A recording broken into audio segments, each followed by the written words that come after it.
According to Seahawks GM, tons of teams are inquiring about DK Metcalf. I can almost guarantee DK Metcalf will be traded because there's the perfect formula going on where this guy wants out. He clearly wants out.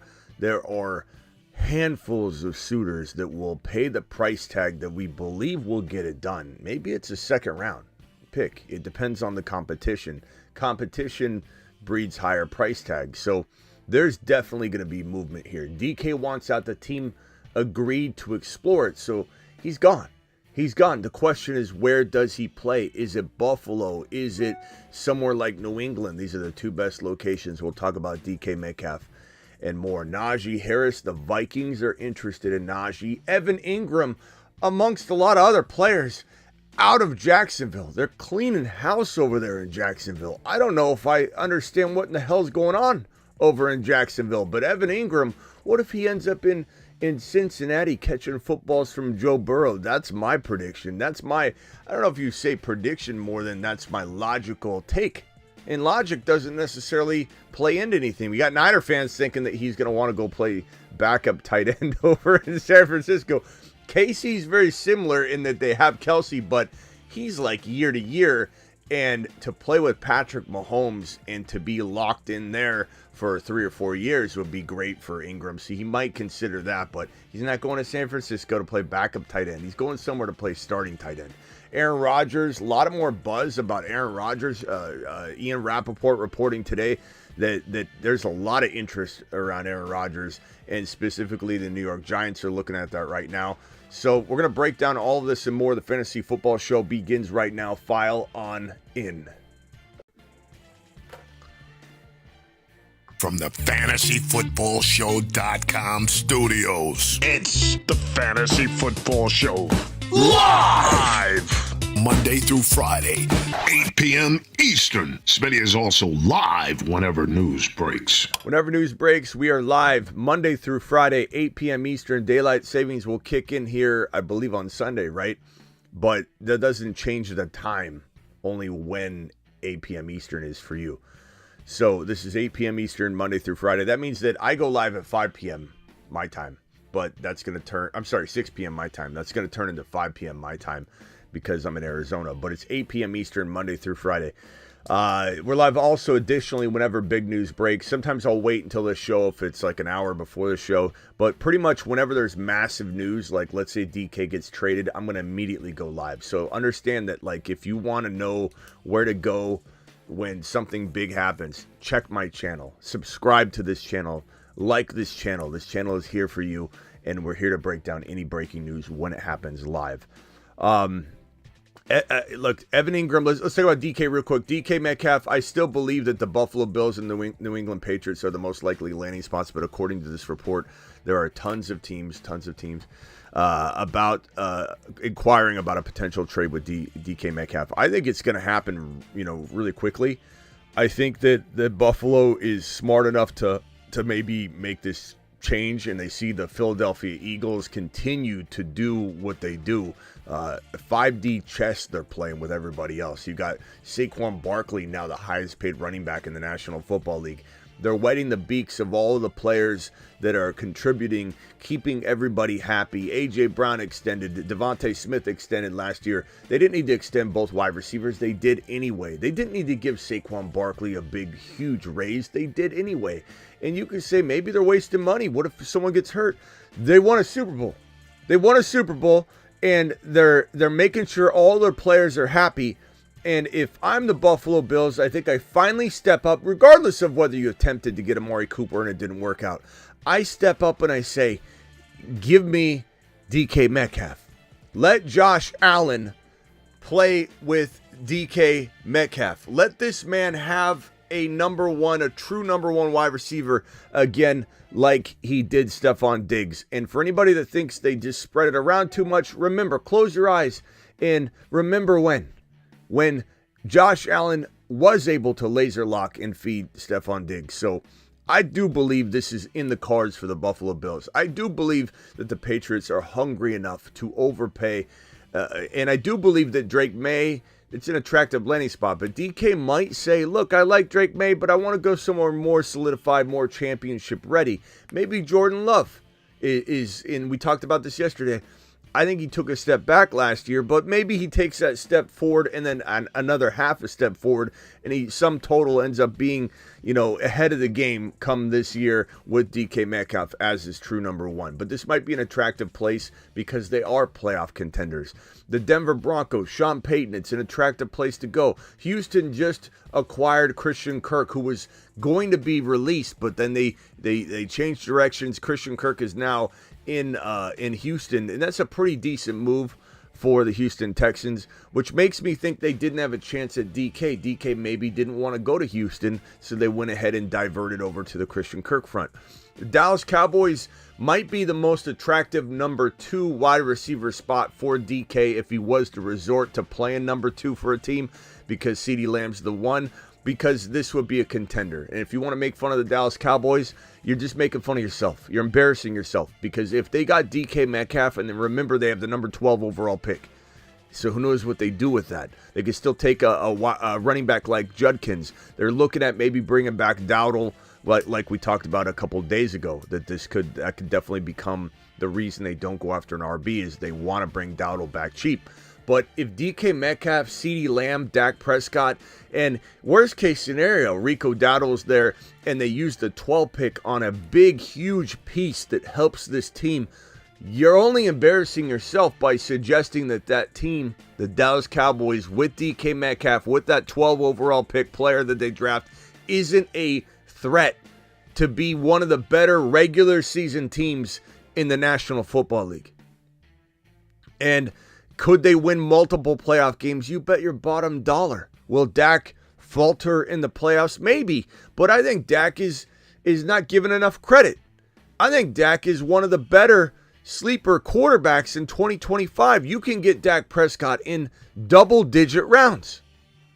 But Dallas is the only, in my opinion, attractive spot for DK, who is dictating terms here. He's the one going out and seeking the trading partners. Other teams are going to call, but DK doesn't want to sign a long-term deal with the team. They're out.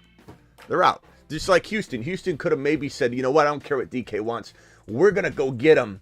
And they call up the Houston Texans, call up the Seahawks and go, we'll offer you a second-round pick. We'll jump ahead of everybody. And then DK gets on with his agent. They get on a call, and DK says, I'm not signing an extension there. Okay, hold on. Hey, Houston, he doesn't want to sign an extension with you guys. Okay, never mind then. We're not going to give up draft capital for a guy that doesn't want to play for us and sign an extension. We're going to go after Christian Kirk later. That's how it goes. DK is dictating terms. And there's a world where he does maybe go to, let's say, a Dallas or Pittsburgh Steelers landing spot, but probably not as likely. Baltimore, I think, is a quiet player in this, but we don't have any evidence of that. That's just my logic. I think Baltimore is very Super Bowl capable with DK Metcalf on roster. Is it the best fantasy location? Probably not, but I think it's better than even you would assume. I would suggest, because I'm a big advocate of Lamar cannot create top 20 wide receivers. He just cannot. He doesn't. He won't. Unless maybe DK Metcalf, a big end zone target, is on roster and you get to toss 10, 12, 13 touchdowns into the end zone in your Lamar Jackson, and this becomes your new Mark Andrews, even though he's a wide receiver. This is a tight end in a wide receiver body. This is a tight end in a wide receiver position. This is a guy that gives you that catch radius inside the end zone that Lamar is so famous for, scrambling around, creating a last second and tossing a ball. And the catch radius of this man is the size of a Volkswagen. And so this could be the one time Lamar does produce a top 20 wide receiver. So hard to know where DK is going to go. Let's minimize this piece of news. Let's bring on the next piece of news and go through these. We'll open the phone lines after I'm done rolling through all of the news. Nick Bosa was released yesterday, and I almost went live on this late in the evening, but decided to wait until today because I'm not saying he's not a great player. He's, a little bit older now. I do think this could be impactful we do know that the leading candidate landing spot for once actually is the San Francisco 49ers, even though the Niners fan base always thinks that they're getting every player. Like they constantly are like, oh, we could get him. Oh, Evan Ingram's available. Let's go get Evan Ingram. Like Evan Ingram's going to even consider going to a location where he's not the number one tight end. Like, that's ridiculous. But the Bosa brothers getting together, their mom constantly posting on social media, sign the petition, get the Bosa brothers together in San Francisco. It's inevitable. It feels like it's inevitable. And they've talked about it before. Now that Bosa's a free agent, he has been released. He's not being traded. He's released. I can't imagine him not strongly considering going to the San Francisco 49ers. And to be honest, even though Joey Bosa is kind of like on the other side of his career, he's on the downward, trajectory. He still would be phenomenal, rejuvenated in the mind. Maybe he doesn't stay healthy. We're not really sure how this is going to play out, but this would be a great pairing for the San Francisco 49ers. The only problem would be money. The only problem would be this team's got to pay Brock Purdy probably over $50 million per year. They started off lowballing Brock Purdy already in San Francisco, offered him $45 million per year, which I think is actually the right price tag. But the problem is, Jed York has already said he's going to hand Brock Purdy a blank check, was pretty much the words he used in the offseason. He should have never done that. Number two, the market value for quarterbacks is always going to be inflated above the actual amount that you think the quarterback's deserving of, because it's a ladder, and every quarterback is going to climb the back of the last quarterback. And no matter what, Brock is going to get $50+ million per year. If the Niners think they're paying him 40-something, this is going to be another long holdout that causes a lot of animosity and a lot of friction, and they're not going to be in tune. The Niners organization, the Niners football team, the Niners players walking into 2025 just like they weren't in tune walking into 2024. And with the wide receiver room in shambles, and it really is jostled around. You've got Jennings as the number one wide receiver, and he was never meant to be. You got Ricky Pearsall, who is coming off a very spotty rookie season, which was not his fault. He was shot. He wasn't drafted into the best situation initially. Now he's being asked to be maybe the number two wide receiver. You got Brandon Ayuk coming back from an injury and is technically being paid to be the number one wide receiver. So you got all these different gravity points pulling on these players. Ayuk, money, he's got to be the starter, right? No, but he's not as good, and he's mentally not prepared. He's all over the place. You got Jennings, who's not the number one wide receiver, but he is the number one wide receiver. This wide receiver room can't afford to have Brock Purdy not around. So the Niners need to step up and do the right thing and get it done, or move on and go get another quarterback, which they're not going to do. But the Niners are notorious for ruining off seasons. Debo, long holdout, bad year. Ayuk, long holdout, as I predicted. I predicted the Ayuk situation to a mother freaking T. Every step of the way, we predicted it. How did he play? Bad. Then he got hurt. Did we predict he'd play bad? Yes. Check. Did we predict that Ayuk would get hurt? Yes. Check. Every step of the way. Oh, Smitty, he got a knee injury. How'd you predict that? Doesn't matter. We predicted it, didn't we? We still predicted it. We're cooking. Let him cook. Cooking. We cook all the cook on this channel all the time. We're always cooking. Bosa, we'll find out. But it's almost near inevitable that he's going to the San Francisco 49ers. Let's see here. We've got this right here, Deshaun Watson.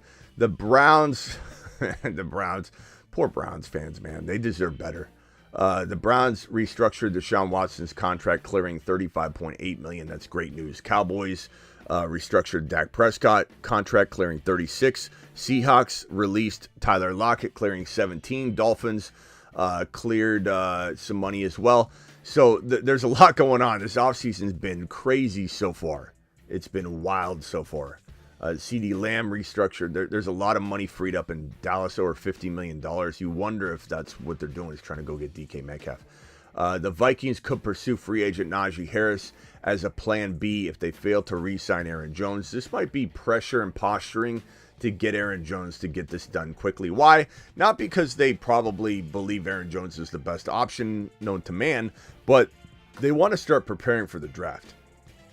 And I think they want to know whether they can avoid the running back position, at least to a big, significant degree.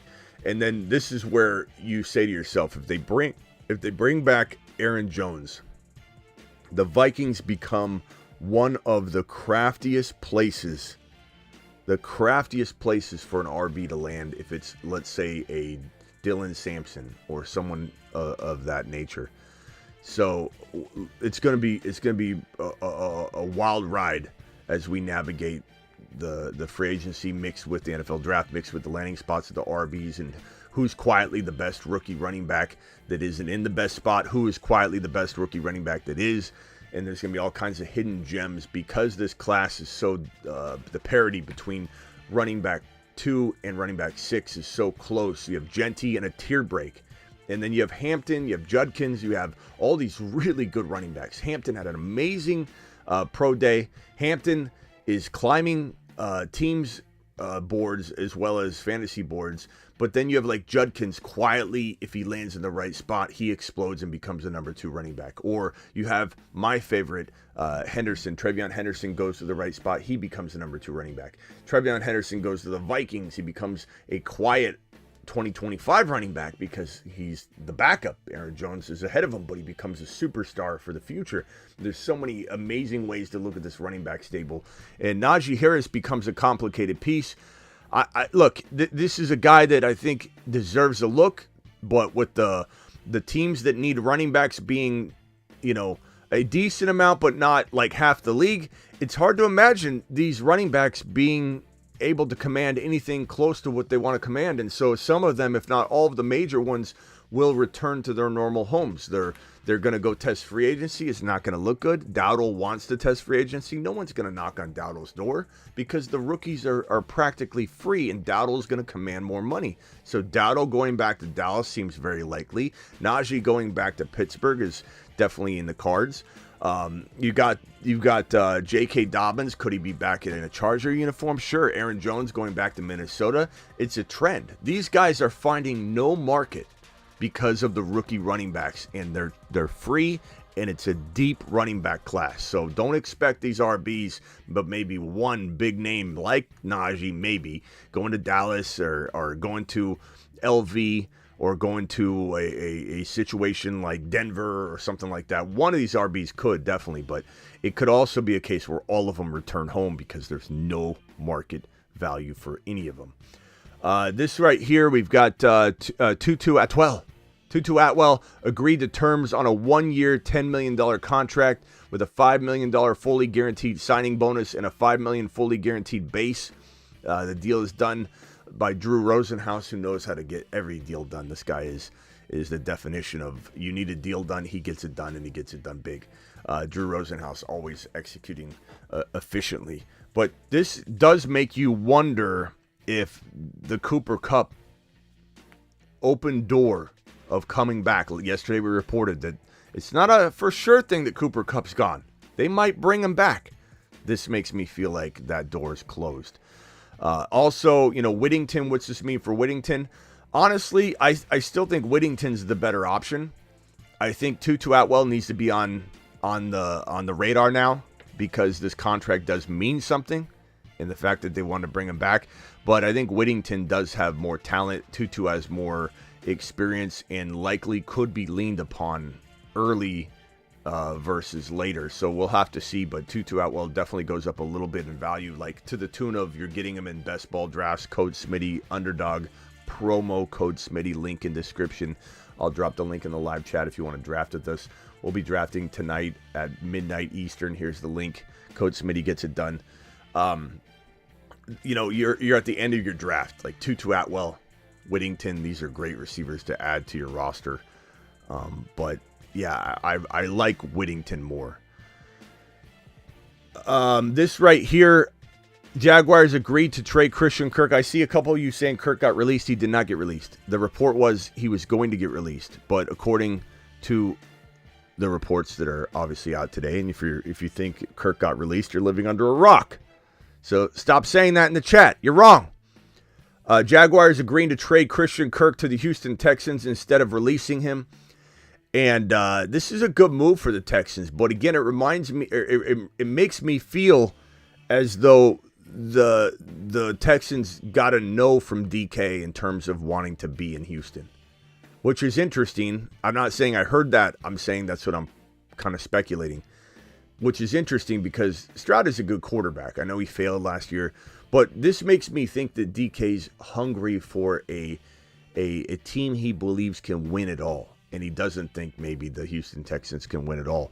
This makes me think he might be open-minded to a Steelers or Dallas Cowboy landing spot. But this makes me think, personally, the Buffalo Bills are probably, and the Packers are probably maybe closer, and Chargers, to a lead dog candidate for him. Because he's looking to a team that he thinks can make a deep playoff run. Not that the Texans can't. But I think he also looks at Nico as a huge wide receiver threat. And maybe he doesn't want to go to a place that has these monster wide receivers. He wants to go somewhere where he can for sure get fed. And I think Buffalo feels that way.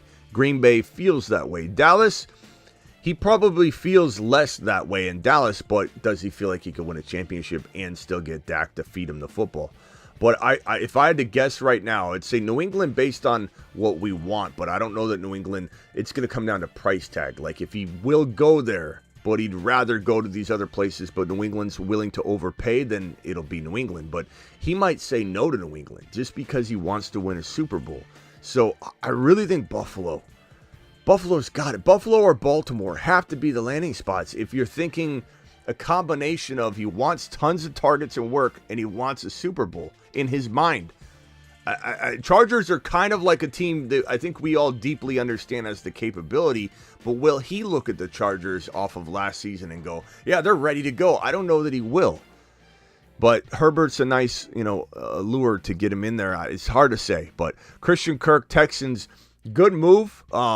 Crafty wide receiver, feels a little bit like a lesser version of Darnell Mooney from a fantasy football perspective, or right around there. So if you like Mooney, you think Mooney's a great wide receiver 3, Kirk could be a pretty good wide receiver 3. And keep in mind that Tank Dell hasn't even had his ACL surgery yet. Tank Dell's done for the year. Tank Dell's not coming back in 2025. And Tank Dell may never be the same. They literally have been giving him surgery after surgery to fix his knee and put it together. It was so mangled. And now that his knee's been put back together through surgery, he's going to now have his ACL surgery. So imagine the recovery, Tank Dell. Hats off to Tank Dell. Give him a standing ovation for, the player he could have been. But he's probably never going to be the same. Christian Kirk fills a very, very vacant role at the wide receiver 2 position, left by injured ACL torn Stephon Diggs. So this is a great move. He's a very, very solid, efficient wide receiver. It's crafty. It's a crafty move. And I think the Texans were smart to not let Kirk hit free agency and have to compete with everybody. They said, you know what, don't cut him. Don't cut him, we'll take him. And we'll give up something small for it. Aaron Rodgers, as I mentioned earlier, there's significant interest, according to this report and other reports, in Aaron Rodgers. Specifically, we're hearing the Giants are now turning to Aaron Rodgers now that Stafford is no longer an option for them. And look, Aaron Rodgers might not be our top, selected option for the New York Giants to grab. But it's not bad, and he will feed neighbors. He will overfeed and saturate neighbors with targets. I think it's a good move versus no move. Like, what are the options? Like, I would rather them have Cam Ward.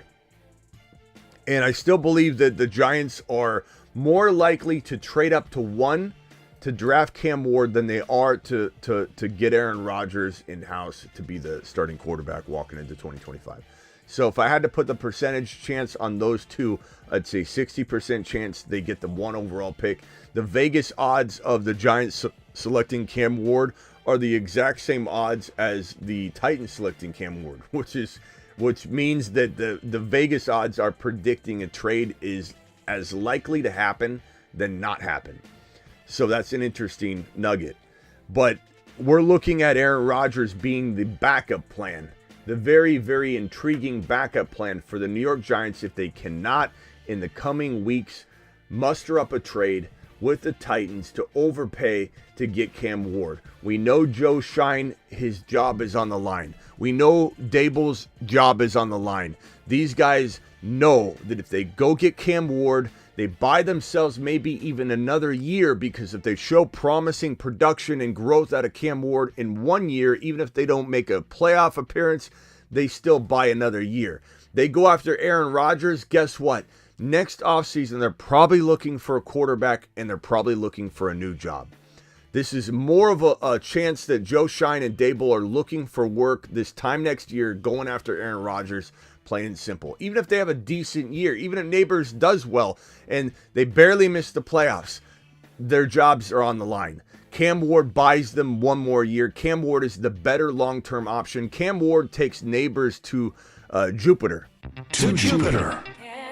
Aaron Rodgers probably still takes Neighbors to Saturn, but Cam Ward takes him to Jupiter. So either way, we're okay with the Neighbors value. Either way, Neighbors is maybe wide receiver 2, 3, 4 with Aaron Rodgers. He's maybe wide receiver 1, 2 with overall. Neighbors is maybe wide receiver 1, but at least I would say probably real strong bet at the wide receiver 2 in fantasy football and NFL production if he has Cam Ward.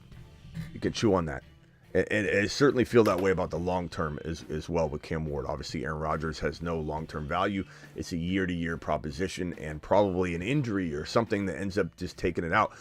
Here's this right here. We've heard this before. This guy's an absolute head case right now. He is an absolute head case. And the Niners helped trigger this by not inking him to a deal early in the offseason.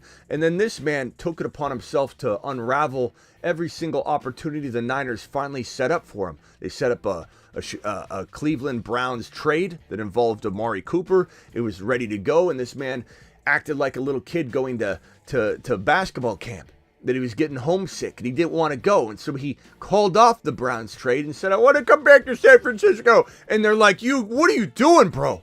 So here's a report. The Niners did not like the price they had to pay for Brandon Ayuk. That's on the Niners. That's the Niners' fault for caving at the end. It's the Niners' fault for dragging this out. You could have signed him for $25 million at the beginning of free agency, but no, you like to drag things out and sign. We signed players in August. Well, how's that working for you? Bosa held out, bad year. Debo held out, bad year. Ayuk held out, bad year, and got hurt. It doesn't work. The Niners are the ones to blame. I think the negotiations never felt good. $30 million per year, ever. I think they were ready to trade him multiple times last year. He wouldn't have it because he needed to sign a long-term deal in conjunction with the trade. Otherwise, no team was going to execute the trade. So he had all the leverage when it came down to it. Cleveland wanted him. And he had the leverage because he said, wah, I don't want to go. Now look at him. He's getting paid $30 million a year. He's a waste of space, and he doesn't even fit into this team. He's not even the team's number 2 wide receiver. And he's getting paid $30 million per year. And he hasn't fixed what's going on up here. Even if he gets right physically, he's not right here. So good luck on that one. Niners, like I said, you better not mess around with Brock Purdy, regardless of whether I think you're overpaying, because you can't afford to have your wide receiver room in shambles. Trey Hendrickson asked if he could have a trade. He was granted permission to seek a trade, so we'll see how this ends up. This does make me feel a lot stronger about the Bengals' likelihood of signing both T. Higgins and Jamar Chase at their prospectively high predicted salary increases. I think you're talking about $34 million per year, at least $33 million per year, 33 at least. For T. Higgins, he's probably asking for 35 right now. You're getting a request from Jamar Chase for getting paid $39.40 right now. He'll at least get 38, 37. But I think he's going to want 40. He might hold out all offseason long for 40. He might hold in once camp starts. Hard to say what Jamar Chase is how hard he's going to stand on business here, because he pretty much said, for the team's benefit, I'm going to come back. He held in. Remember, his holdout wasn't real nasty. It was like him kind of like giving way and saying, look, I'm gonna trust you guys. I'm gonna hold in. I'm gonna show up. He's catching footballs. He wasn't doing what everybody else was doing. He was doing it quietly. He's like, extend me before I go out and do a triple crown type of thing. And he went out and did a triple crown type of thing. Went and Jamar chased. Chase went chasing, and now look at the Bengals. So he might be, hey, I did I got in line, was very, very diplomatic, and I gave the Bengals the benefit of the doubt the entire offseason, and then they left me in the lurch. I'm not doing that again this offseason. Jamar Chase might really play hardball, but we'll see. The Bengals need to make sure they button this situation up quick, and this might be part of what they're trying to do to make sure they overpay and get Jamar Chase and T. Higgins in quickly. The defense is a problem, okay? So getting rid of Trey Hendrickson, this stuff doesn't help, right? But at the same time, make sure nothing happens to your offense. Make sure not only that, go get Evan Engram. Go get Evan Engram, secure your wide receiver room, and do your best with personnel to coach up, draft, and free agent the hell out of your defense. And you can fix things easier on the defensive side of the football than you can replicate what you got going on. So I think this is more of a fixable situation, especially if you get something in trade, that you can, replace with. You can't replace T. Higgins and the camaraderie. You can't go get Evan Engram if you're the Cincinnati Bengals. That would be the best move I think the Bengals could make. Here's more on the release of Evan Engram. Just kind of wild what the Jaguars are doing. I kind of liked what Liam Cohen was, maybe about walking into this situation, but now I'm thinking this guy's ripping all the meat off the bone, and it's going to be potentially a rough year. But who's not going to have a rough year because he's going to continue to get force-fed, like constantly force-fed. It's going to be this guy right here, BT, because BT had twice as many receiving TDs as every other player on the Jaguars' active roster in 2024. And if this team is playing from behind and they're struggling and they rip all the meat off the bone, the only thing you're worried about is injury, overusage, double teams, get hit by two different defenders. When you're double teamed, your likelihood of injury goes up because you got two different impact points. You got two different likelihoods of you getting tackled or hit or sandwiched. And so, there is an injury risk increase when a player's kind of the only part of this team that you can focus on from a defensive perspective. However, hopefully Liam Cohen turns his ETN and Bigsby into Bucky and Rachaad White. I still have hope that Liam Cohen can do that. I still think Bigsby's one of the craftiest later drafted players in fantasy in 2025.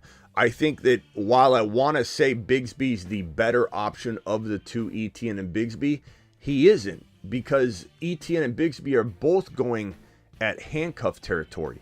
You know what I'm saying? It's like you got to draft ETN and then handcuff Bigsby, or say, I'm not going to draft the starter ETN early. I'm just going to draft the handcuff Bigsby. They're both handcuffs. Their values are both equivalent to being handcuffs. So what you do is just grab both of them back to back in later parts of a draft, because there's no sense in not handcuffing them together when they both cost the same exact amount, which is really trash. It's like another man's trash is your mother freaking treasure, and Bigsby and ETN are pretty darn cheap. It's probably the cheapest running back two you can buy in fantasy, and if you couple it with a rookie like Scatterbo or Zach Charbonnet, or a combination of those two, or whatever, you have a pretty good hero RB approach with your running back two, an ETN, Bigsby, Charbonnet, Scatterbo mixed with your Bijan. You want to go hero RB? ETN and crew is the way to go.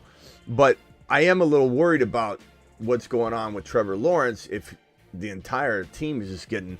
But look, we still got the draft. We still got the rest of free agency where DK Metcalf ends up getting traded to the Jaguars. If DK Metcalf, you never know. That wouldn't be good for BT.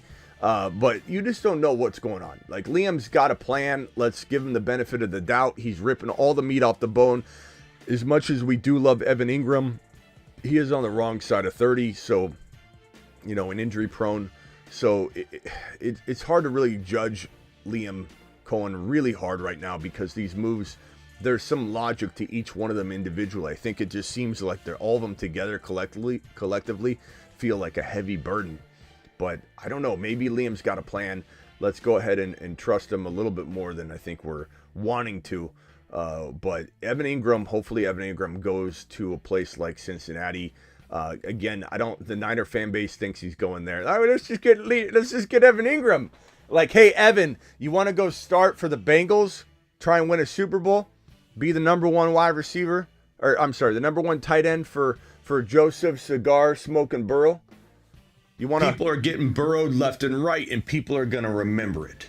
Get burrowed. You want to be a part of something like that, or do you want to go be a backup tight end in San Francisco?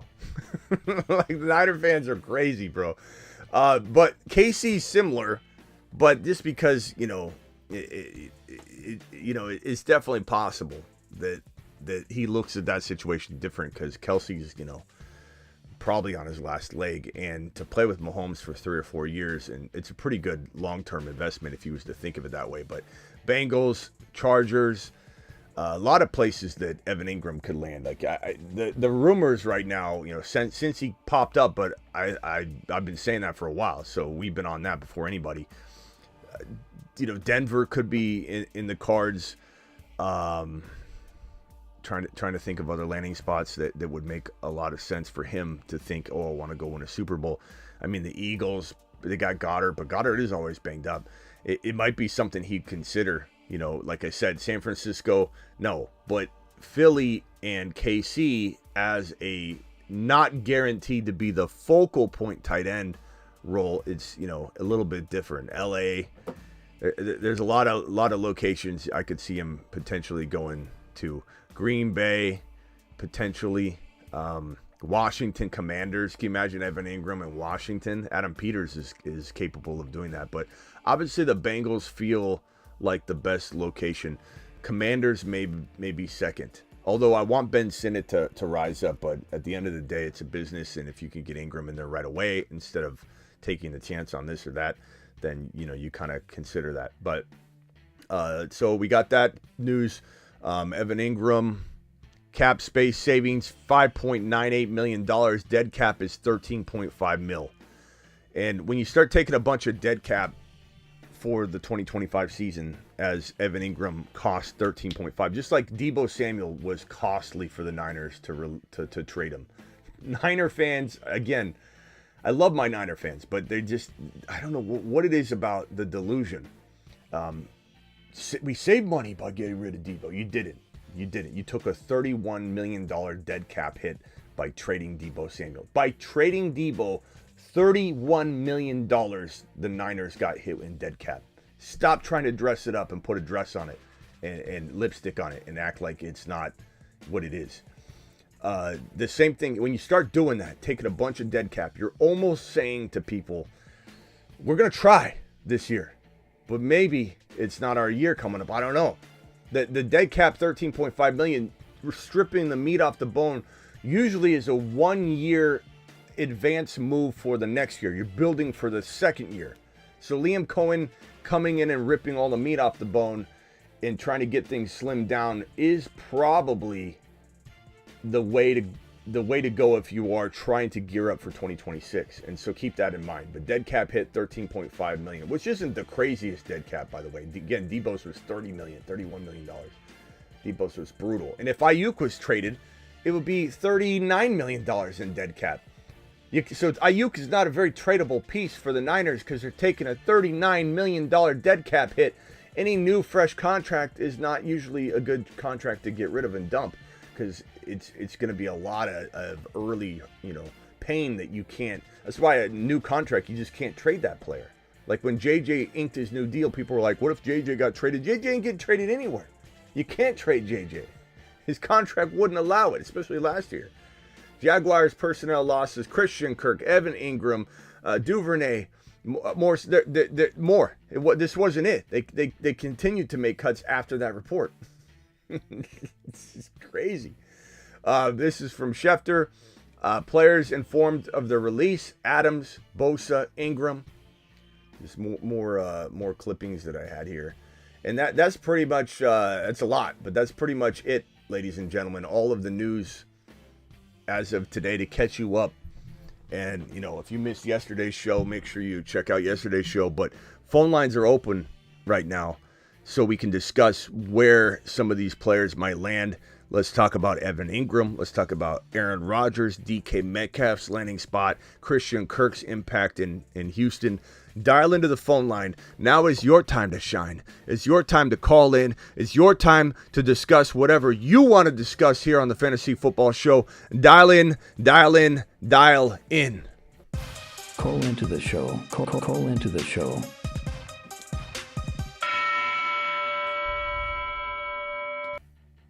Yeah, it's going to be interesting. Bengals going to be last in stats. Maybe Mr. Blue. You clearly have an agenda. Being a Bill fan, and I'm a Bill fan too, bro. Josh Allen, the Bills, like we're on the same page there. So just so you don't think I'm angry at you, but I bring an unbiased take. I'm not a Bill fan on this show. I'm not a Cardinal fan on this show.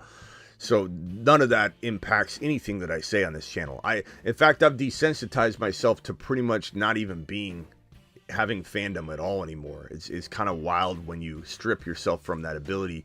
You really don't have this. I'm jealous of people who have the fandom that you probably have, but you're clearly just against the Bengals from the jump. I could just by reading your one message, I know that everything you say is going to be anti-Bengal, that they're not going to be good. They could bring in Evan Engram and get a really good draft pick and draft one of the more rising star edge rushers, and you're just going to come back in and be like, the Bengals they suck. Engram to the Jets, draft Sanders. The Jets are a decent landing spot for Engram, but not until they have their quarterback situation in place. Like on surface level, you'd be okay. But if you were Evan Engram, would you go to the Jets without a quarterback? No, you wouldn't. So it's not going to happen. Why would you go there? Who's quarterbacking? We don't know yet. Okay, yes, sign me up. Evan Engram can go wherever he wants.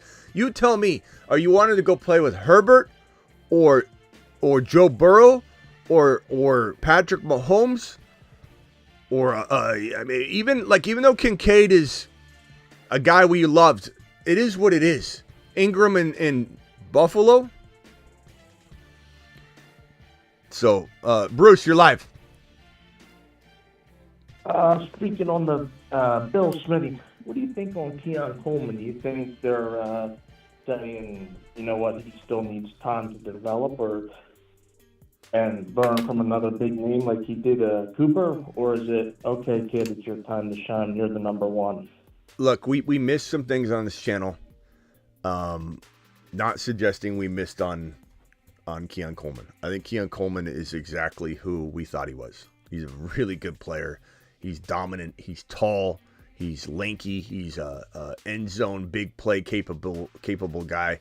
Buffalo and Josh Allen specifically, brought him along a lot slower than I believe they should have. They had plenty of ample opportunity to kind of throw his feet to the fire. Kind of similar to Christian Watson's rookie year when he was making mistake after mistake, and Aaron Rodgers was like laying into him. It looked like Aaron Rodgers hated Christian Watson. It looked like he couldn't stand him. And at the end of the year, after Christian Watson's feet were thrown to the fire, he was thrown to the wolves. He was a great wide receiver. He just couldn't stay healthy. And Aaron Rodgers and him were like this at the end of the year. I think Josh Allen should have done that with Keon Coleman. There was plenty of opportunity to continue to let him grow, but it doesn't mean we write him off. We have to be extra careful not to act like Keon Coleman can't still develop. Usually wide receivers can pop off their rookie year now, but this is still a league where I believe it is possible that a receiver can break out in his second or third year. But I would say from a fantasy football perspective, we don't hang on to last year's predictions and hype, and we just take it as it comes. If we feel like he's getting back in the good graces of Josh Allen and he's starting to develop and he doesn't get, lost and fall behind, because you fall behind 1 or 2 years in this league, you're done. You got to be ahead of the game. You got to be able to improve every single year.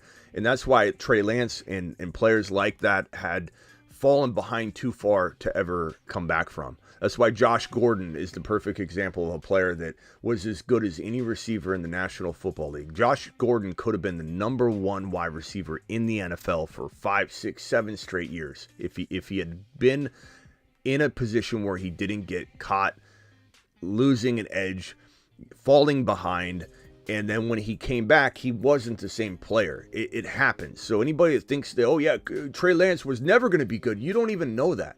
Like, Shanahan ruined him.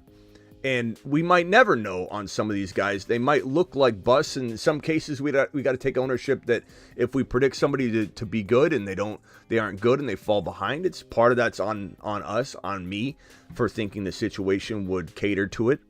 But Keon Coleman right now is nothing more than a hopeful, let's hope he gets what he needs to survive and grow. I like him a lot. He's a good, late draft pick, but we can't expect anything. And if I'm a true connoisseur of the game and not letting fandom or my early predictions, digging my heels in or whatever, trying to be right on an old prediction, if I throw all that to the wind, I am trying to say, give me DK instead of Keon Coleman in Buffalo so this can pop off right away. I don't hold on to nostalgia. I just because one year I might say, Kyron, and then the next year, Kyron or Achan, and then we went into this next year, Achan.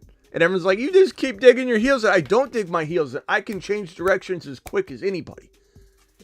Quicker than anybody. That's why we call this the Adjust and Adapt channel.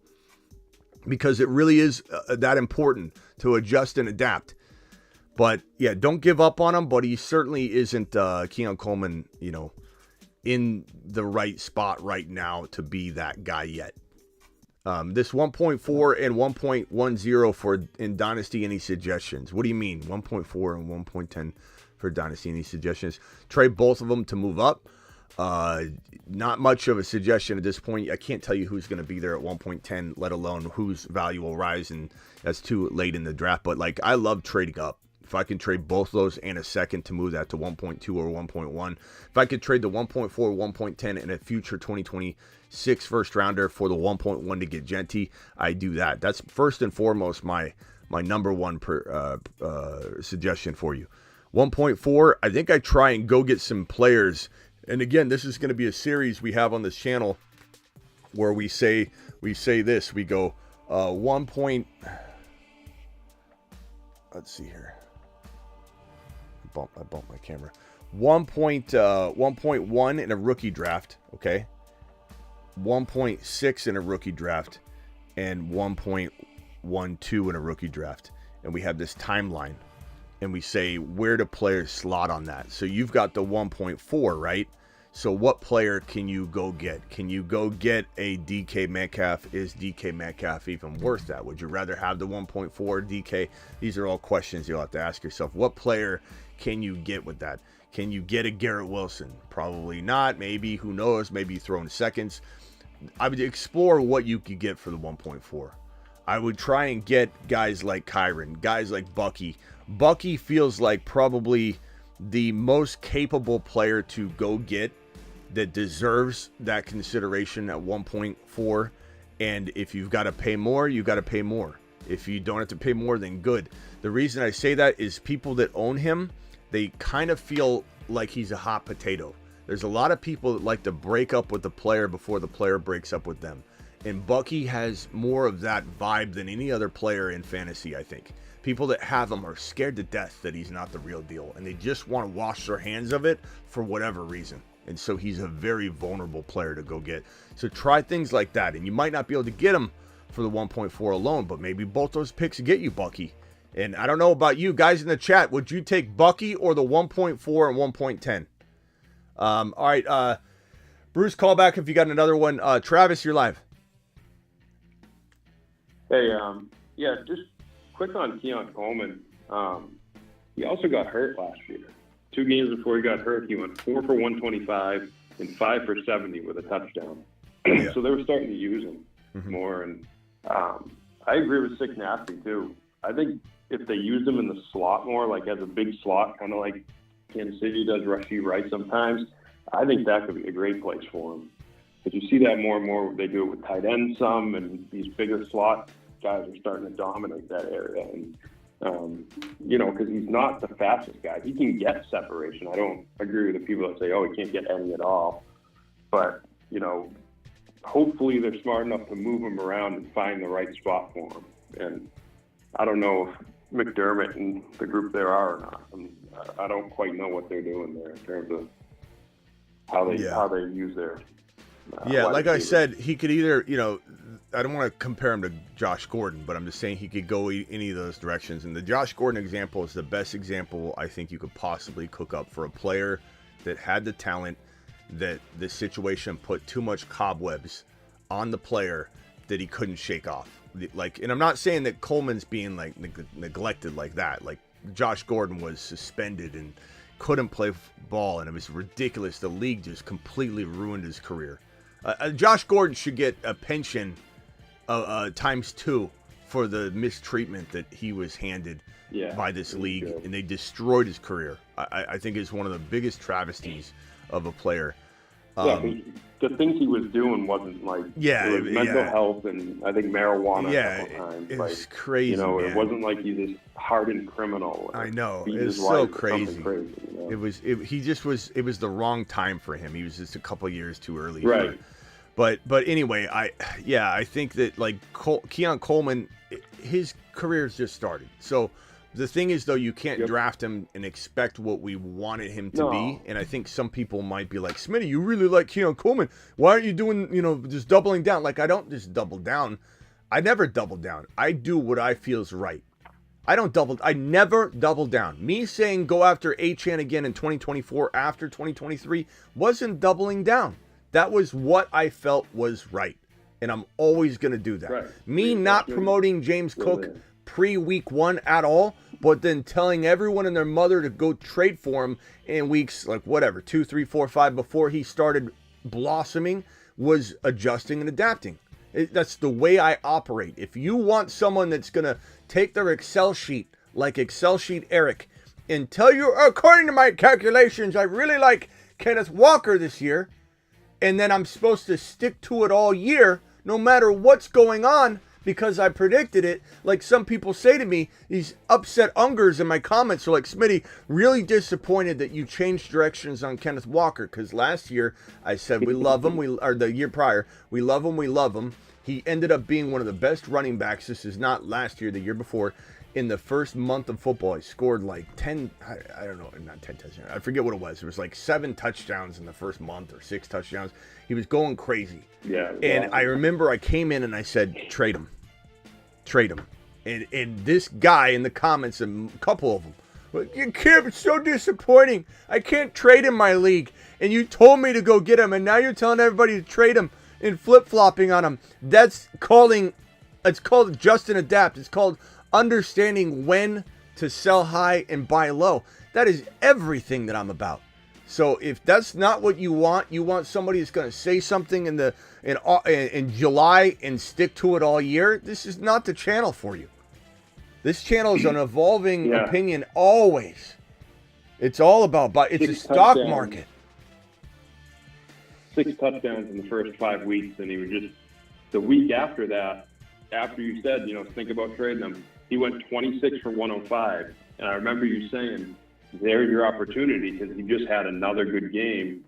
And then from there on out, he had 2 touchdowns the whole year, missed 2 games. That's it. That right there, that Kenneth Walker advice, draft him, blows up for us. We're kings. We're living like kings. We got crowns on our heads after 1 month of football. Walker's a monster. He's the number 1 touchdown getter on the ground probably, or tied, or he was probably right there in the top 3 for rushing. And then all of a sudden, trade him. Trade him. Run.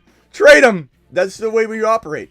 It's the way we operate. It's the way we'll always operate. BBQ with the $10 holler. I got to fix my alerts. Damn it. Hold on 1 second. Let me fix this real quickly. BBQ, thank you for the $10 holler. $10 hollers get Mars shots. That's the way we do it. It's the way Dad did it. It's the way America does it. Tomorrow. And it's worked out pretty well so far. Thank you, BBQ. Appreciate you. What's your take on the Titans at 1? Would they really pass on Ward? They're not going to pass on Ward, I don't think. I think they're going to trade out of Ward. Not sure what their overall team talent is, but it seems like they would be conceding this year. They're conceding this year no matter what, BBQ, in my opinion. But yet, I don't think they trade. I don't think they pass on Ward. I think they realize Ward is the top dog and they're trading down. That's why the Giants makes the most sense, because the Giants literally can hand them back 3 and they can get Carter or they can get Travis Hunter. And they're likely to get Travis Hunter because, in my opinion, the Cleveland Browns will go quarterback as well. They might not, but they could go Carter as well. They could definitely punt quarterback another year, but it's hard to say. You know, at the end of the day, I think that Travis Hunter going 1 or 3, it depends on where Tennessee is, really. I think Travis Hunter at Tennessee feels really likely. I don't know for sure on that. Obviously, one move, one trade could change everything, but I think that they want him. They want him at 1, so they definitely want him at 3. I don't know if he stays. Maybe Cleveland takes him at 2, and then they take Carter at 3. The Tennessee Titans are definitely the kind of team that's like, give us the third best. We don't care. You know, and that's why they're the Tennessee Titans. But Ward would be the smart pick for the Titans. It certainly would make Ward not as an attractive rookie quarterback, but it would be potentially a long-term option that he could himself turn the franchise around. If the Titans wanted to change things for the better, they draft Ward. If they want to continue to tighten, then they just need to trade the pick and then continue to be unless they bring in Fields and they draft Travis Hunter, or, you know, if it were me, to be honest, bro, I'd probably, if it were me, I would be very okay with bringing in Justin Fields. I just don't know that he would want to go there. So you're almost like, you have to almost make sure you can get that done, or you have to go Ward. But if it's me, I'd rather have Genty and Fields than have just Cam Ward if I'm the Titans. You know, I would figure out a way, and then I would get aggressive and go get DK Metcalf. Like, you get Fields, DK Metcalf, and Ashton Genty, all of a sudden the Titans are a playoff team. You know what I mean? Like, how do these GMs not know how to do this? Yeah. I don't get it. Then Ridley's your number 2, I mean, which is where he's much better served at. Think about what I'm saying right now. Justin Fields, Ashton Genty, you trade for DK Metcalf. Who cares what you got to give up to get it done? And DK's costing you a second anyway. And if you bring Fields, you change the whole thing. You flip it completely upside down, or right side up, because it's upside down now. Thank you, BBQ, for the super chat. And then we got Aaron with the super chat. Says, what's your take on Joshua Downs? I like him, Aaron, but the problem is he is good without AR5, or he's a lot better without AR5, and we don't know what that's going to look like. Like, what do you there's a lot of upside. I think he's a fantastic, like, fantasy football wide receiver 4, like your first bench wide receiver maybe, or maybe even later than that. I don't know. But there's a lot of talent, but the talent, unfortunately, is very much tied to who's throwing the football. And we've got a lot of evidence of that. It's not just like a 3-game, 4-game sample. You know, it's kind of like whenever AR5 was out, and it was like, oh, God, now Downs going to the moon this week. And Downs would. Downs would catch a lot of long passes. But AR5 doesn't feel like he's the best quarterback for Downs. So I like him, but there's not a lot of guarantees with Downs' efficiency and consistency right now. But a very good player. I would say, you know. What do you think the Colts do at quarterback? Because they pretty explicitly said they're bringing in another quarterback to compete. Now, I don't know what level of quarterback that means. Like, is that a Kirk Cousins or is that a Gardner Minshew? You know, yeah, probably more of a lower level, B level quarterback. Because think about it, who are the A level quarterbacks that are available? You got Darnold, you got Fields. Some would say Russell Wilson, and some would say Aaron Rodgers. But let's just pretend those 4 are. Yeah. Are any of these guys going to play in a competition with AR5? The answer is no. Not a single one of these four are going to say, sign me up. You know, I'd love to just be in a committee. So the Colts can say whatever they want, but they're only pairing AR5 up with someone that's either like a Milrow or a rookie, which is problematic for AR5, or a low bar quarterback that isn't really lighting any sort of fire even under AR5. It's like, oh, you're going to make me compete against Minshew. You know, like, so I think it's just nonsense. Never know, but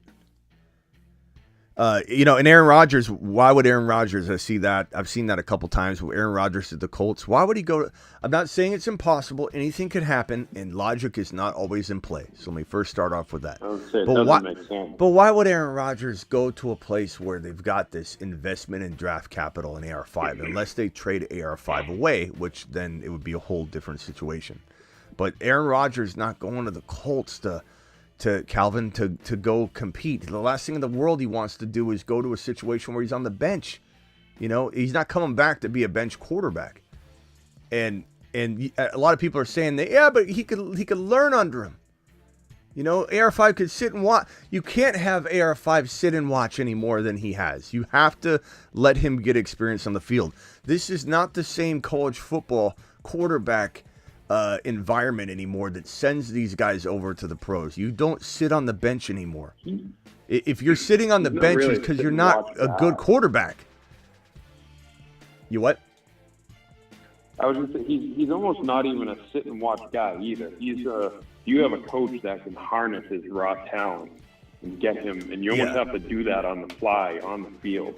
You know, learn on the fly when it's just getting better in terms of raw talent. Yeah, Aaron Rodgers is not going to the Colts. If they traded AR5 away, maybe, but he's not going to the Colts unless that. So that's not. It's like saying he's going to the Chiefs. He's not going to be a backup quarterback anywhere. And AR5 is not the backup.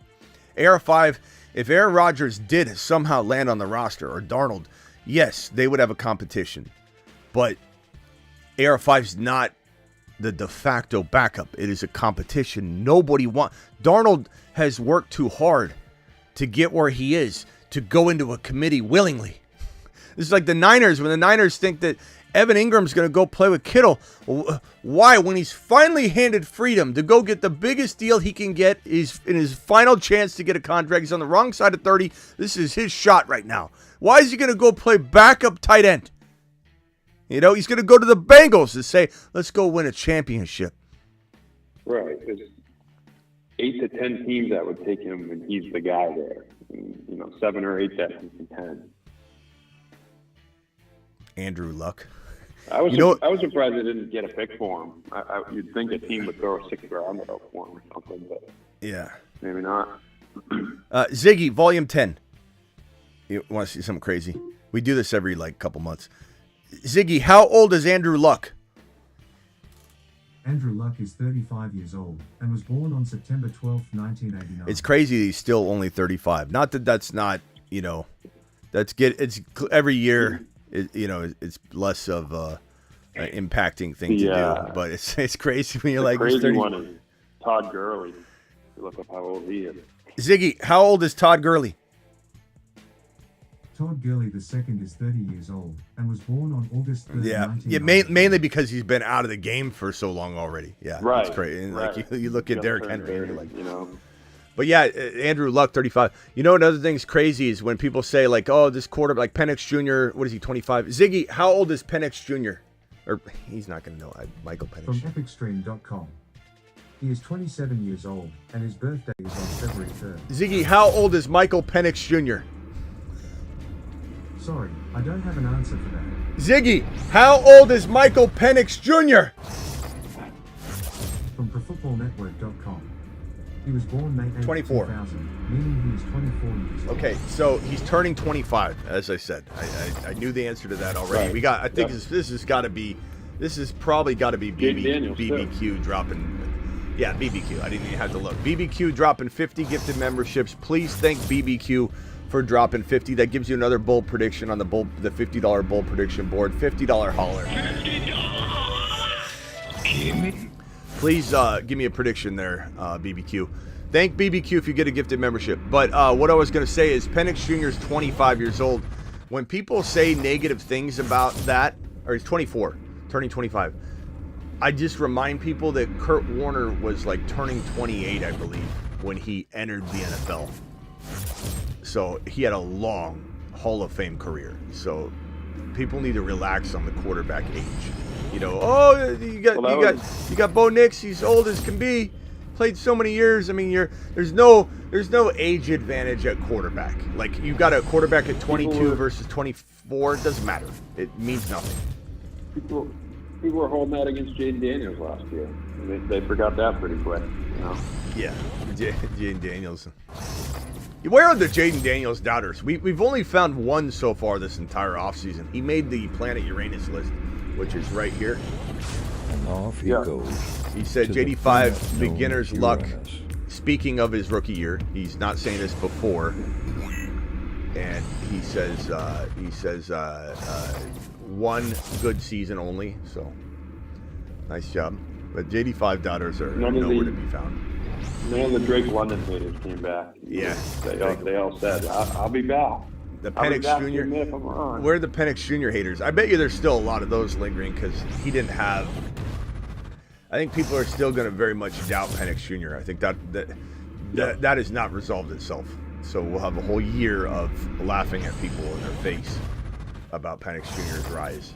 Bring it. Oh, he's not that good. He doesn't even run. He wasn't a runner in college. Okay. Penix Jr. is such a running threat. People have no idea. He just didn't do a lick of running in college because he needed to prove he could stay healthy. And the last thing he wanted to do is take some random shot and miss his chance to go to the pros because he had suffered so many injuries. So he said, you know what, I'm not going to get touched. And then now he's in the pros. He's running, diving for the pylon. People are wild, bro. Penix Jr. is such a dual threat. And his 40 time, people are wildly impressed by how fast he is. Thank BBQ for the 50 gifted memberships, guys. If you got one of them, JD doubters are all Philly fans. I don't know that you can, Calvin. We've been disagreeing a lot lately. You know I love you, pal, but how you gonna try and throw strays at Philly fans right now? Like, Philly just won the Super Bowl. Because they're divisional. I know, but like you can't. You got nothing on Philly right now. They just won the Super Bowl. Hurts had a great, a great playoff, and there's just no. You can't even. This dig doesn't even penetrate their armor right now. You just can't do. You shouldn't be allowed to do that. There's a certain level of what's the right word to use? Ceasefire on a dig toward the Eagles, or it looks like a ridiculous shot. You just be quiet for a few months, Calvin. Just for a few months, be quiet. It doesn't matter if I know you're a Commander fan, but I'm just saying you taking a shot at Philly right now makes it look like you don't know what you're talking about. Like, you know what I'm saying, Calvin? So you got to dial that back.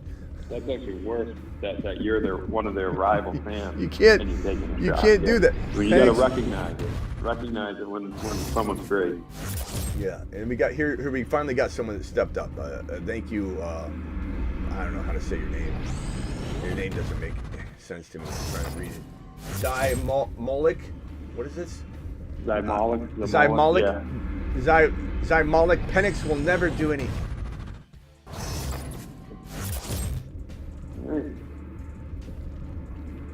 Talk to you next year. I bet you hate H-Man and Kyron too. And Bucky. Bucky's not going to do it again. Gibbs haters were the ones that really good. He'll not. Gibbs will never be. Not with Monty around. But he finished number 1 last year. Gibbs was the number 1 running back in fantasy. Did you know that? But Monty was hurt a couple games. Yeah, that's it. All right, guys, dial into the show. Dial in. Call into the show. Call into the show.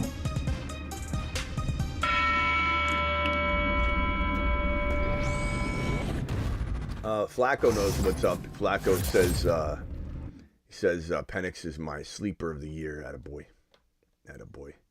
It's so amazing how many people are. I knew the Penix Jr. haters were still there. I know that all the JD5 haters, if they still are watching right now, they probably aren't. I think when you invest so much in something like that and it goes that awry, you just leave. You just don't want to be reminded of it. You're like, I'm not going to watch that show anymore. But the Penix Jr. haters, I know there's a lot of them there, and they're going to come out of the woodwork. They're going to definitely come out of the woodwork. You can get me a coffee, Molik. Go get me a coffee, and then when you bring it to me, I'm going to dump it out and crush it, smash it all over the place because I don't even drink coffee. But whoops, sorry, wrong button. Because I don't even drink coffee, but I still make people get me coffee like you, Smolik. Okay, you're live, Michael from San Diego. Go ahead. Hey, what's going on, Smitty? What's just up? Wanted to simply build off the Buffalo Bill conversation. Are you actually excited if they somehow get DK Metcalf? I'm not really a fan of Joe Brady in terms of fantasy receivers and running backs just because he likes to spread the ball. You're kind of muffled. You're kind of muffled. What was your question at the beginning? You said, "Am I what?" Oh, no, I was saying, how do you feel about if the Buffalo Bills were to land DK Metcalf for fantasy implications? Love it. I'm not really a big fan of Joe Brady's offense for fantasy points personally because he spreads the ball around so often. Yeah, but again, like I said, you got to remember that Josh Allen does know how to feed one wide receiver. It's just he hasn't had the receiver that fits the offense quite perfectly. And you know, I think bringing in an Amari Cooper, who is a route running special, like he's a guy that's going to run the route, turn around, and is waiting for the ball, you know, whereas DK is literally going to be almost the complete opposite. He's this massive target that Josh Allen could just throw the ball up anywhere and he's going to go get it. It's totally different type of player. And I've said this before, so you're asking a question we've hit this topic a lot, but I don't mind repeating myself. I'm just telling you, we've got a lot on it. But Buffalo and New England are probably the best fantasy landing spots for DK. I just think DK is probably not wanting to go to New England as much as he's wanting to go to a contender. So the odds of him going to New England are still in the cards if the offer is best and there's not enough offers and it's like the only place he can really go to where the team's like, DK, look, you either stay or we take this deal, he'll go. So it's still in the cards. But if Buffalo is aggressive and the Green Bay Packers are aggressive and the Chargers even maybe, the Ravens especially, if they get aggressive, he's going to get to dictate a little bit. And I think that he's going to want to go to Buffalo, Baltimore, or probably Green Bay before he goes anywhere else. If I had, this is just me totally speculating. And again, these players sometimes don't know what's good for them. You know, the fact that Antonio Brown was traded to the Buffalo Bills and refused to go and then had to call the trade off, if anybody remembers that, he wanted to go to the Raiders instead. And the Raiders were the worst spot. Yeah. And then remember when he called grandma after he got released, he forced himself to be released. So these players don't always know what's best for them. But Buffalo would be the most ideal landing spot. Josh Allen would pepper him with mother freaking targets. You don't have any fear about Joe Brady's offense. It's more what I'm talking about. Just because I remember when they first turned the offense over to Brady, Diggs was on a tear the first half of 23, and then he immediately dropped off. I don't think he just fell off a cliff. Well, same with James Cook. He could be a lot. Yeah, Brady's not. I think Brady's not as big of a hindrance on a player like DK. I think it's a hindrance in the terms of like I said, a route running player that can't create his own. Amari Cooper's creating nothing on his own comparatively to DK. Yeah, DK's a game changer. DK's like literally a refrigerator running down the field, and it's like you see him above everybody else. You could Cooper's not. You can't just throw the ball up like anywhere Cooper is and he's going to catch it. DK, you can. DK's like open the entire time he's running his route. So DK Metcalf is and he's so fast, bro. He's one of the fastest players. Like you forget that he's a 6'4". We remember the Buda Baker play. Yeah, he's one of the fastest players in the league. So he's one of my favorite players right now. I've heard I've heard other content. I'm a little bit worried about his target. I've heard other content out there, some of it like on TV even, where people have said that he's no better than a number 2 receiver in the league. Like he's not a number 1 for a team. I think that's the dumbest take I've heard in a while. Yeah, I don't agree. I think for anybody to think that he can't be a number 1 wide receiver for literally any team that has an opening, but that he can't even nudge out like a Cortland Sutton, that he can't nudge out we'll call it, let's say Flowers, that he can't nudge out a George Pickens, that he can't nudge out every Green Bay wide receiver. Anybody that really thinks that, I would question following their content. Green Bay is no question. That's insane. This is a 12 to 15 capable wide receiver, touchdown wide receiver, 12 to 15 touchdown wide receiver anywhere he goes. Even if he went to the Chargers, and Lab McConkey's going to command a lot, I don't like that spot as much as other spots because there's a lot of competition, and it's even though they passed a lot more than we thought last year, they want to run the ball equally. I would say he still gets 10 touchdowns, because Herbert's just going to launch it to him in the end zone. Who's not going to? Lamar Jackson, a quarterback that never creates wide receivers that are top 20 wide receivers. Never. He would, I believe this would be the first time he has a top 20 wide receiver because DK would get 10 touchdowns. I love DK. Love him. Put him in Buffalo. You'll win a Super Bowl potentially. This is a top 4 team in the National Football League, Buffalo Bills, if they get DK Metcalf. Top 4 team in the league. No, I think he's solid. I think he's solid in terms of real football. I was just slightly concerned about fantasy. Nope. Don't worry about him. All right, bro. Gotcha, man. All right, later. Bruce, you're live. Hey, Smitty. With Yo. all the Penix haters, what do you think his quad try would look like with Pitts and Bijan and London? His quadra? What did you say? 3? What do I think is what?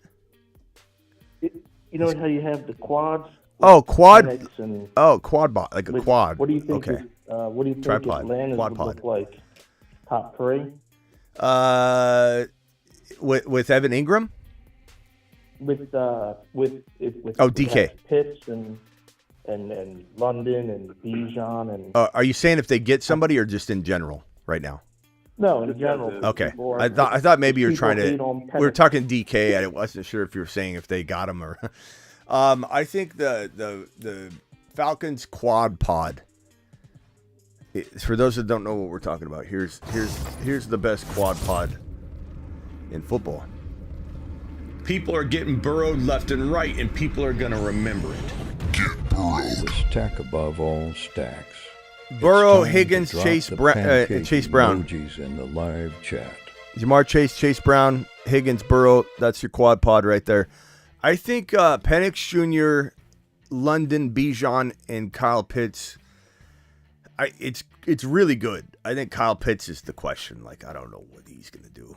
Hard to know, man. That would be interesting if they signed Engram and traded Pitts, because there's already whispers that they could move Pitts this offseason. Yeah, I heard that too. I didn't know if it was Calvin. fake, like Calvin, $50 hauler. Hold on one second. Give me $50. Calvin with the bold prediction says, what is this? March 6th, right? March 6th, bold prediction. JD5 will win Super Bowl MVP. So he's in 2 birds with 1 stone, winning the Super Bowl and getting Super Bowl MVP. Let's put it on the board. Appreciate you, Calvin. Calvin with the $50 hauler. Calvin, let's put it up there. What is today? The 6th? March 6th? What did I say? Yeah. Okay. Yeah, 6. 3-6 Calvin. Krim. JD5. Super Bowl MVP. Nice one, Calvin. And I like that some of you are making some realistic predictions that are still bold, but they're attainable, because we had like 5 predictions out of the whole board that actually landed. So all you got to do is just land it, number 1, and then you're in the mix. But that's a good one. Calvin, appreciate your $50 hauler. Now, that's something we can agree upon. Calvin and I are back on track of agreeing. He just self-corrected. Appreciate you, Calvin. I'm sorry, Bruce, go ahead. Oh no, I just wanted to know where would you rank that? Penix, Bijan, Drake London, and Kyle Pitts. I don't know. Top 5, 6 out of all the quad pods, maybe top 5. I'd have to go through it all, but I think you got Hurts and AJ Brown and Devontae Smith and Barkley. That's maybe 1. That could be 1 if Hurts gets on his horse again. I think people are still a little bit overvaluing like that passing attack. The passing attack is a lot to be desired. Walking out of the Super Bowl, like they definitely. I mean, I don't know. Perry hating per usual. Give me $50 and I'll agree with you. No, Perry. He said something that your boy preaches every single day. So calm down, relax, bro. Yeah, because I've seen all the hate on Penix and I was watching. And I was like, yeah, Penix is great. I just don't think you can. Even the. Like quad pods are hard because the tripods, there's a lot of teams that have great three guys, but 4, I think, Penix Jr., he has a lot to prove, but I think he will prove to be a top 5, 6 option in that light. Let me go to Rock Out real quickly. Bruce, think of another question. I'll be back. Rock Out, you're live. What can I do for you, young man? Yeah, when it comes to Jalen Hurts, how you rate him as like a real life quarterback, a guy that has a lot of weapons and situation versus other quarterbacks that have a more skill set but not the most ideal situation and weapons? Well, I think that you can't separate situation from player. People try to do that, but you can't. Like, they are who they are. Arian Foster was a Houston Texan. Priest Holmes was a KC Chief. These things are what they are. So what he is right now is surrounded by a grip of talent. He's back to being a better NFL quarterback than he was when things were going awry, when Shane Steichen was raptured to Indy, and they didn't have the right offensive coordinator in place. They didn't have Saquon Barkley. Hurts kind of, took a step back a little bit this year in terms of being able to be a really efficient passing QB all year, but he's so good at running. And he has the trust of his teammates. In his current situation, wrapped with all the talent that is on that Eagles roster, he's a top 6 to 7 NFL quarterback. Like, he will continue to be. But if you did take Barkley off the roster, just Barkley, I think you would have a lot of people saying what they were saying all year. People forget how people were talking during the year when AJ Brown wasn't getting the ball. He couldn't feed him. He would probably fall off a little bit in people's minds of NFL quarterbacking, but he's still rush in fantasy. So I'd say he's not in the top 4 or 5 NFL quarterbacks in my opinion, but he's in the 6 to 10. And in his current situation, though, you rank him around 5 or 6 for sure. Just because he's wrapped with so much talent, you can't really separate it. It is what it is. Right now, he's fully functioning. And because Barkley's so dangerous, the defense, the field position, everything, he can throw effectively right now. So he's looking like a better thrower right now, too. But, he definitely is not as skilled as Burrow. He's definitely not as skilled as JD5. He's definitely nowhere near as skilled as Patrick Mahomes. He's, you could say Lamar's more skilled and effective than he is.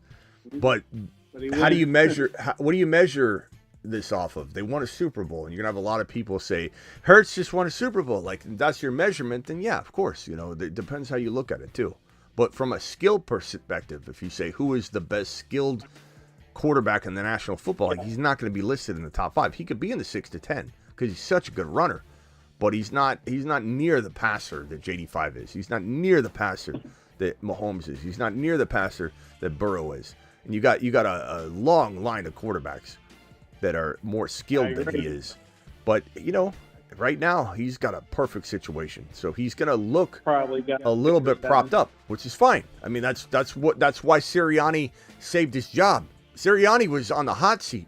And Sirianni not only saved his job, he looks like one of the best coaches in the National Football League, which you got to give him credit because his back was against the wall in a sense, and he delivered. He overspent. He paid A.J. Brown and Devontae Smith. They brought in Barkley. They brought in they fixed their defense. They brought in the right coordinators. And whether you like Sirianni or not, he delivered. And he saved his own job. And he smashed it out of the park. So Sirianni, is much of a problem he is at times, what a move. What an offseason. Playing 3D damn chess, man. Just give him credit, Take advantage of everybody. Calvin, thanks again for this $50 holler, my boy. Leland, is Leland still here? I know Leland, I put this up on screen. Everybody read it, but I didn't read it off out loud. I wanted to say thank you. Let's freaking go. You the man. Leland, are you there? Let me know.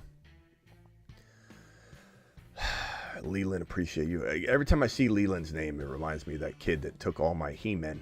I had a bag full of He-Men and Transformers.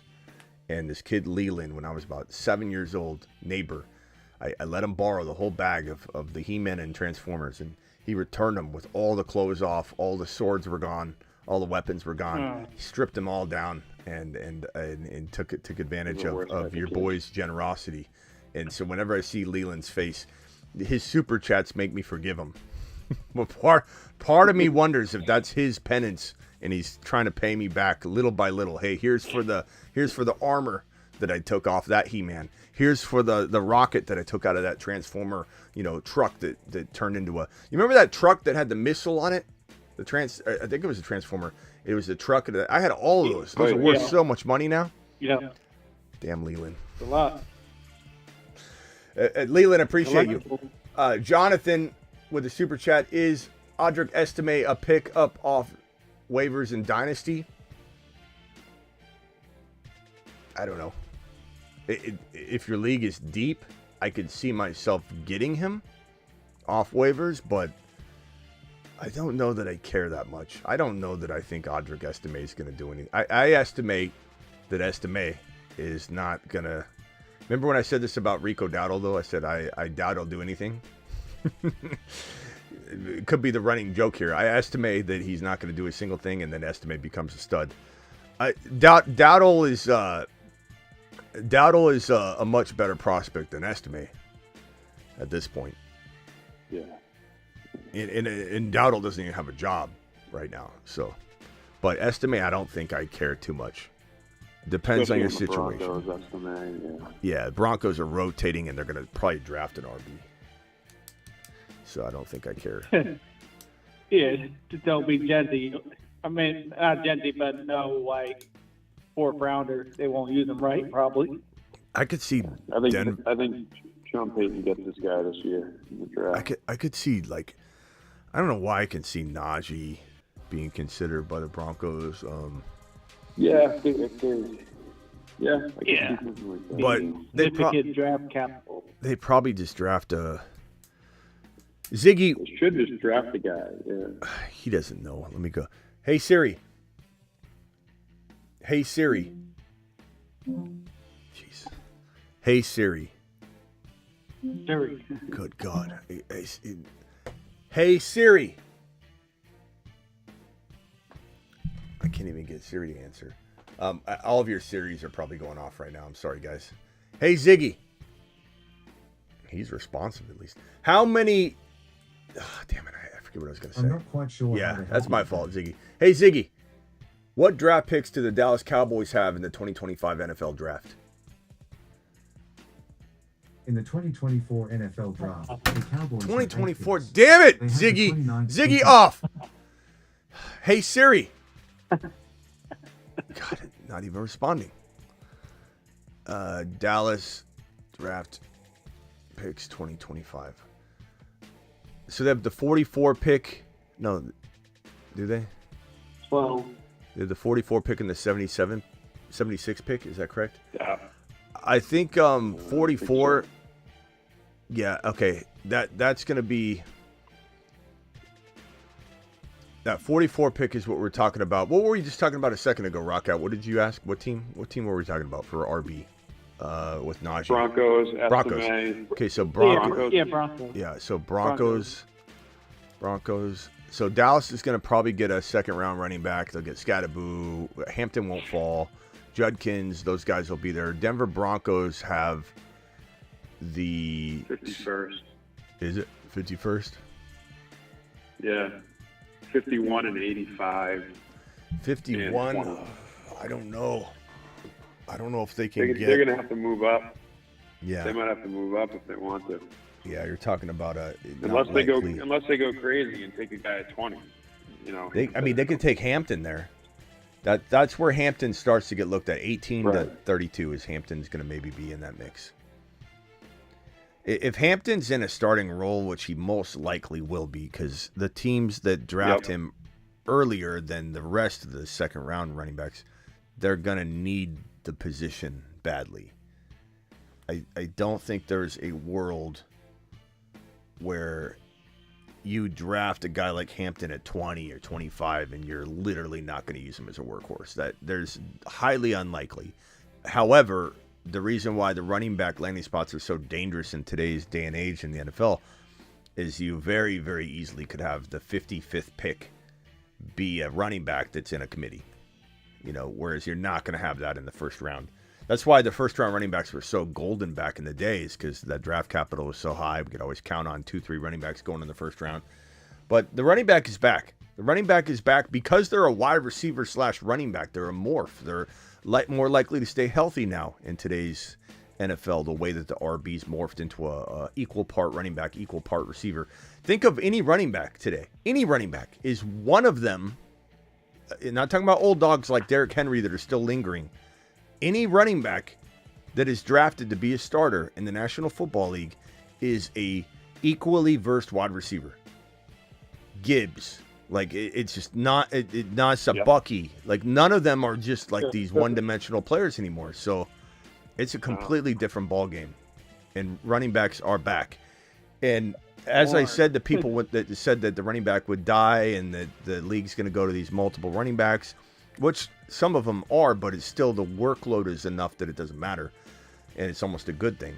But it's not that the running back's vanishing and they're just going to use a committee. It's everything is a cycle, and what happens is you pay for what you pay, what you get, you pay for, and what you pay for, you get. And so when you're talking about wanting to have Gibbs or wanting to have Bijan or watching Saquon Barkley win a Super Bowl, teams are starting to look at RB differently. And teams are starting to say, it's a very copycat league, hey, if the Eagles are winning it with Saquon Barkley, we need a Barkley.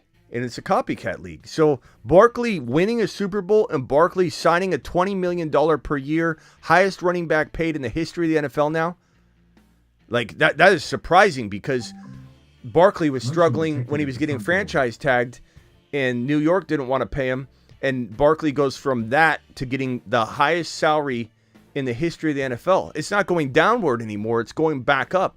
And the best thing that could have happened to the running back was Barkley winning a Super Bowl and then getting paid, because now the running back has something to say. And there's a track record of it being successful. So it's good. Hey, Smitty, did you hear that? I heard something the other day that Scottaboo met with the Vikings. Is there any truth to that? I don't know the exact everybody that's scheduled to meet with them, but yeah, it wouldn't surprise me. I wouldn't surprise me at all. That'd be great. But keep in mind, that'd be awesome with Jones. Yeah, keep in mind that whoever goes there is great long term, but could be a little bit of a bumpy start until Aaron Jones gets hurt or just fizzles out. But they're also trying to decide what to do, and if Aaron Jones, who's playing a little bit of hardball right now, just trying to get his, the most he can get, but he did move his contract void date to right before the new league calendar year to try, good faith, be a Viking. If he comes back, they're a little less likely to take Scottaboo. So that tells me, though, that their negotiations aren't like locked in, though. They're not completely dialed into getting Aaron Jones back, but Aaron Jones might be pushing them away and thinking he's, going to get a bigger deal, and then they're just going to move on. But I don't know. My guess is that, again, there's no running back market. And after I just said what I said about the running back being back, I know it's going to sound confusing, but these guys are not big, level guys. These are all like even Dowdle. You could say, oh, Smitty, Dowdle is okay. He's an okay player that played really well last year, but he's not a game breaker. He's not an elite running back on any level. He's a good running back. J.K. Dobbins, very injury-prone running back, probably one of the most injury-prone running backs in the league. Najee's not that fast. He did pretty well last year. He's a low yard per carry running back wherever he probably goes. These are not high-level guys. Nick Chubb will never be the same. Javonte, unfortunately, just never probably going to get the chance. Maybe he does, but it's a very weak running back climate. And every rookie, top 5 rookie, is better than these guys because you mix in the cheap contract with the upside and the youth and longevity. So don't get confused at me saying that this is a very weak running back market. These guys have no market. There's no market for one of them might land in a new spot. The rest of them are probably trying to go back home. Aaron Jones back to Minnesota. Najee might have to go back to Pittsburgh if they'll even have him. J.K. wouldn't be surprised if he's back a Charger. Dowdle looking more and more and more likely that the Cowboys want to keep him and go after other pieces to their team, which is kind of good in a way. Like at one point I keep saying I want Genty there and I want this and that. I want Hampton there. But at the end of the day, it's like whatever helps CeeDee Lamb explode. And if it's not as good of a rushing attack, then they're probably going to throw more, and that's good for Lamb. And so I'm fine with it either way. But Seahawks, let me see where there's a new report here. Seahawks may have DK Metcalf play out his final year of his deal if they cannot trade him. That report is just saying, this report that just went out right now, is merely saying if they don't get a deal done, they would likely not extend him, which is more of a reason. I think he'll get traded. Yeah, which is more of a reason, even reading that out loud, that he's getting traded. Because if you're not wanting to extend him, you don't want to lose him for nothing. So he's 99.999999%, if not 100%, DK Metcalf is gone. I'd almost so put my life on him. I'd almost put my life on him. Oh, yeah. Because he's got too much of a market, and you don't grant permission to seek a trade if you're not really interested. Like, you wouldn't just do that. You'd say no. Like, you're like, yeah, we'll grant you permission to seek a trade, and the offers are going to be plentiful. And the teams are willing to give him the contract extension. So there's almost no recipe for this to go backwards. There's just almost none. The only way is if he really wanted to stay, which he doesn't. He's completely unhappy. And he doesn't think Geno's going to get him the ball. Which is another reason why I think his biggest gripe, he wants a big contract, but he'll get the contract wherever he goes. So his biggest gripe that he wants to satisfy, because the contract will get satisfied no matter what, is can he get the football and how close can he get to a championship? And those things will probably be, parallel. So if he goes to Buffalo championship, he'll get the ball. He goes to New England is the one where he'll get the ball, but he's not necessarily going to win a championship anytime soon. So Green Bay, I think the Packers, they have the ability. They do. And DK there is a different team. Like, we can't look at the Green Bay Packers the same way if they have DK. If they don't have DK, I don't think they're a championship That'd be team. great for Jordan Love. Yeah, if they have DK, it's a whole different thing. Ravens are the perfect combination, I think, in his mind, and I think he would get the ball. So I don't know why the Ravens are not talked about. They could be trying to be under the radar about it too, but maybe they have no interest. I don't know. But I'm not hearing much about Baltimore. They should be. Baltimore should be one of the top 2 teams going after DK Metcalf. DK Metcalf. Again, all these reports coming out about people are just, one person says it, I think this is per Mike, I forget what his name was. I don't know if it was an ESPN reporter, but then everybody's then shooting off of that report. And so the report that just came out about, I'd say an hour ago, I've been talking the whole time and I didn't see it. The report is that the Seahawks will let him play out his final year in Seattle if they cannot find a trade that satisfies all parties. And again, I think that is somebody completely speculating. I don't think the Seahawks, that's not even a smart hand to play. Like, hey, we're not going to sign to a long-term deal. We really don't like him. Like, I don't think if you're trying to like, look, hey, we're fine with them. We'll even extend them. If you don't want to make a good trade and get aggressive, we're not. We're going to keep like. I don't think this is coming from Seattle. I think this is somebody running their mouth and everybody's taking it and rolling with it. But regardless, it's smoke season. We love it. That report's out there. And that report makes me think even more so there's zero chance DK's returning to Seattle because if they don't want to extend him, they don't want to lose him for nothing. They're going to trade him. And he's not going to have as much value a year later when he's older. Look at Debo. Debo could have got a second-round pick minimum if he was traded last draft during the NFL draft in 2024. Yep. Debo now goes for garbage for a ham sandwich 1 year later because he's older. So DK Metcalf, you got to trade him now or you get nothing for him in a trade at the end of the 2025 season. Denny, you're live, pal. What's up, Denny? Then over to John. Denny. Ham sandwich. You know what? Everything comes to a ham sandwich. Everything revolves around food, Denny. I love that he says ham sandwich. What can I do for you, Denny? I think dynasty leagues are BS. Okay. Because they're not. Anybody think he's making it up as he goes? I don't think he knows what he was going to say. It's not real. Like he's just making it up. People drop out, and then they're looking for your first round, and then your money means nothing. Okay, so DK, man, I'd love to have DK, but BBQ. Where's my God? Too much. Thank you, BBQ. Hey, Denny, let me read this super chat and let's change directions. You answer this question and then I'll answer it and we'll see if we're on the same page. BBQ says $10 hauler, Smitty. If the Steelers sign Fields, don't they have to draft a wide receiver like Egbuka to pair with Cuckoo Bird? Cuckoo Bird he's referring to is George Pickens. Which running back in the draft would be a good fit for the Pittsburgh Steelers? I think the Steelers are probably...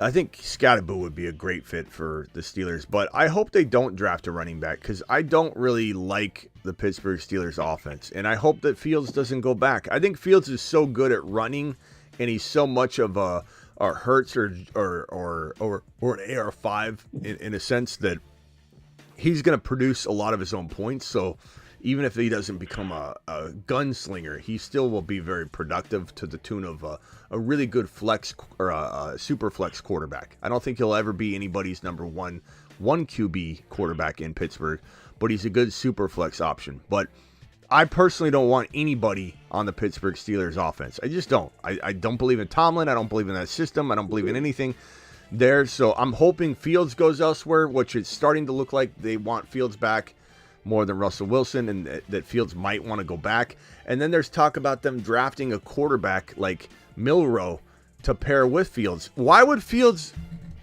put himself through that? I don't understand Fields right now. Fields is even considering going back to Pittsburgh where they already pulled the rug out from under you. They screwed you already. You're going to go back to a team that's likely to draft a quarterback and put you in that position again? Fields is off his rocker if he doesn't go to a place where he gets to be the standalone quarterback one without any competition. I hope Mbuka doesn't go there. Mbuka will be an awful player to throw onto this team because he would go to waste. You don't want Mbuka as the number 2 next to crybaby George Pickens. Who else is on it? Is Travis on it? Yeah. Travis? Sorry, BBQ, if you're a Pittsburgh guy. I don't want nothing to do with it. Smitty? Yeah. What did you do to piss Smitty off the other day?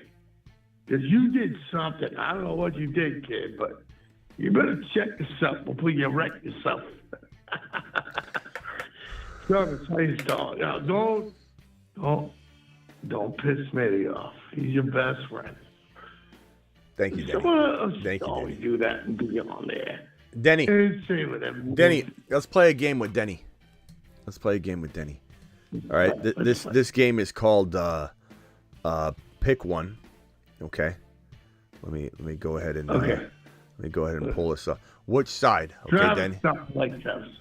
Denny, we're gonna play a little game called Which Side. Okay. So I'm gonna put 2 players on screen, and you tell me which side, okay? Scatterboo on one side, okay? You don't know where he's going to land, so this is tough to say. You know, what his value is going to be, where he's going to be playing, is he a starter? So do you like Scatterboo, or do you like let's pull out your heartstrings real quickly. Scatterboo or Ramondre Stevenson in 2025. This is not Dynasty, this is redraft. Scatterboo or Stevenson, Denny, which one do you want? Scatterboo. Yeah, Scatterboo. He hates Ramondre. Yeah. I do. Oh, he knows I hate Ramondre. I hate him. I hate everything about him. All right? I have to agree with Denny here. It's a little bit ballsy. I think Stevenson's safer, but I do think Scatterboo is going to be drafted to start somewhere. I'd go Scatterboo. Okay. I take that upside. Scatterboo, will you do the fandango? All right, let's go back. I'm on the polar opposite side. I like Ramondre. You like Ramondre? I don't blame you, but let's go back to the board here, the drawing board. Breece Hall. This is for Denny. I'm gonna make my reaction what I put on screen is gonna be what I decide. But I'm gonna ask the question to Denny. Breece is the Breece. Okay, Breece on what team? can't catch the first down. Okay, this is This is nothing. Okay, this is redraft. All right, Denny, hold on. This is redraft. Breece Hall or Omarion Hampton. Ooh, good one. Redraft. Oh, my bad. I don't know. You guys in the chat can drop your prediction as well. Which one are we doing? Oh, the other guy. Yeah. Breece, how are you going to get a first down? You guys got to start learning. If you're in a suck team like the Jets, you do the Breeces to pieces. I can't get a first down. I lean Hall, and then I lean. It's not Dynasty. Let me get this Dynasty off the screen. I lean Hall, and then I lean Hampton. And I think at the end of the day, they're both really good.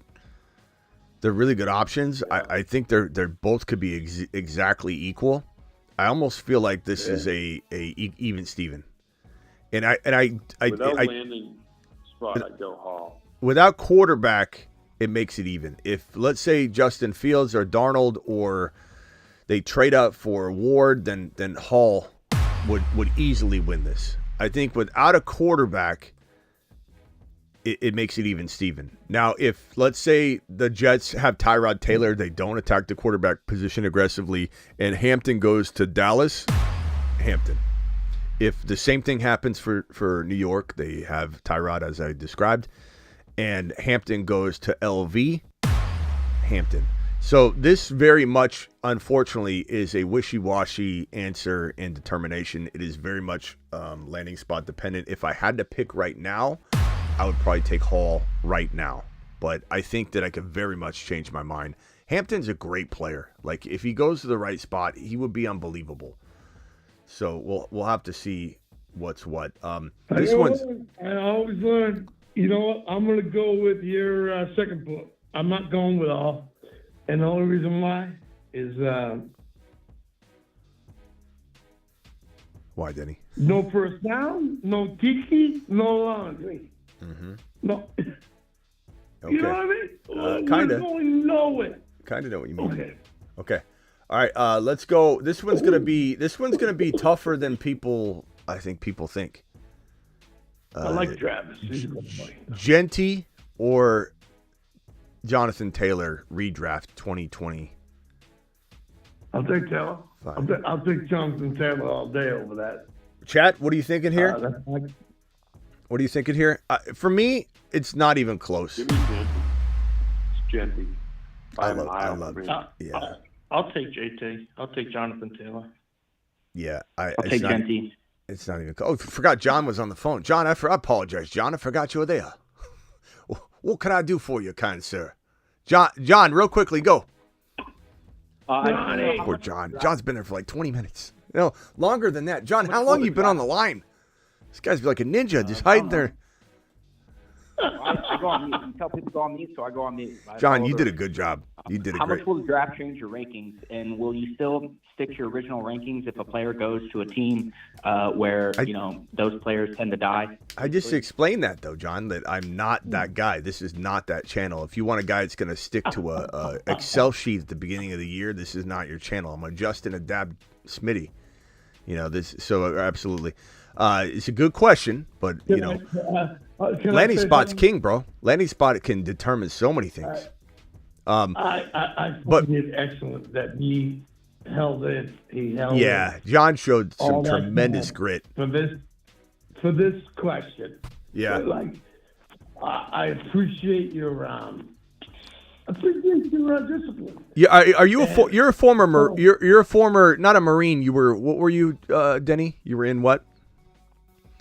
Marine. Oh, you're Marine. Okay. Marine. Yeah, is this the kind of guy? Is John the kind of guy you would want in your foxhole? The fact that he had the ability to sit there dormant on the phone line for like 25 minutes, just quiet as can be. Yeah.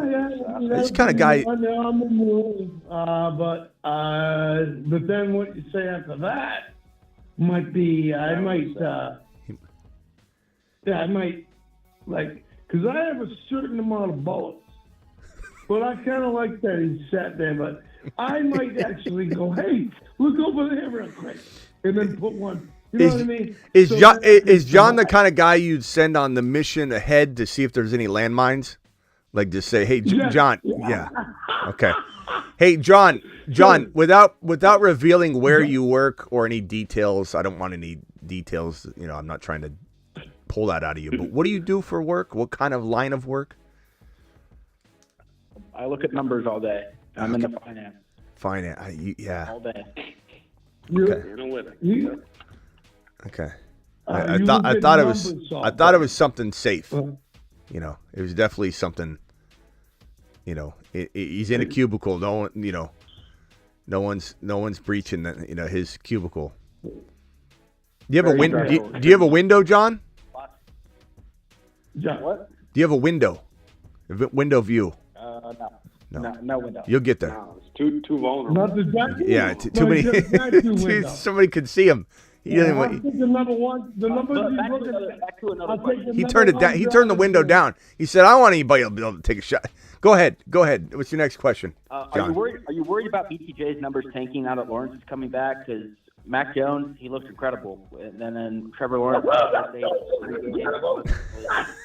that great, and they traded Christian Kirk, so. Is there a possibility that they bring in another wide receiver? And Denny's losing his mind. Denny's losing his mind. Hey, John, it does sound like John. It does sound like you're reading. Jones looks incredible. I love John. I love this kid. Yeah, John, he loves numbers. He works with numbers. Okay, I'll take the number 5 Abigail. Oh God. Okay, let's answer his question. Hold on, Denny. Hold on a second. Okay.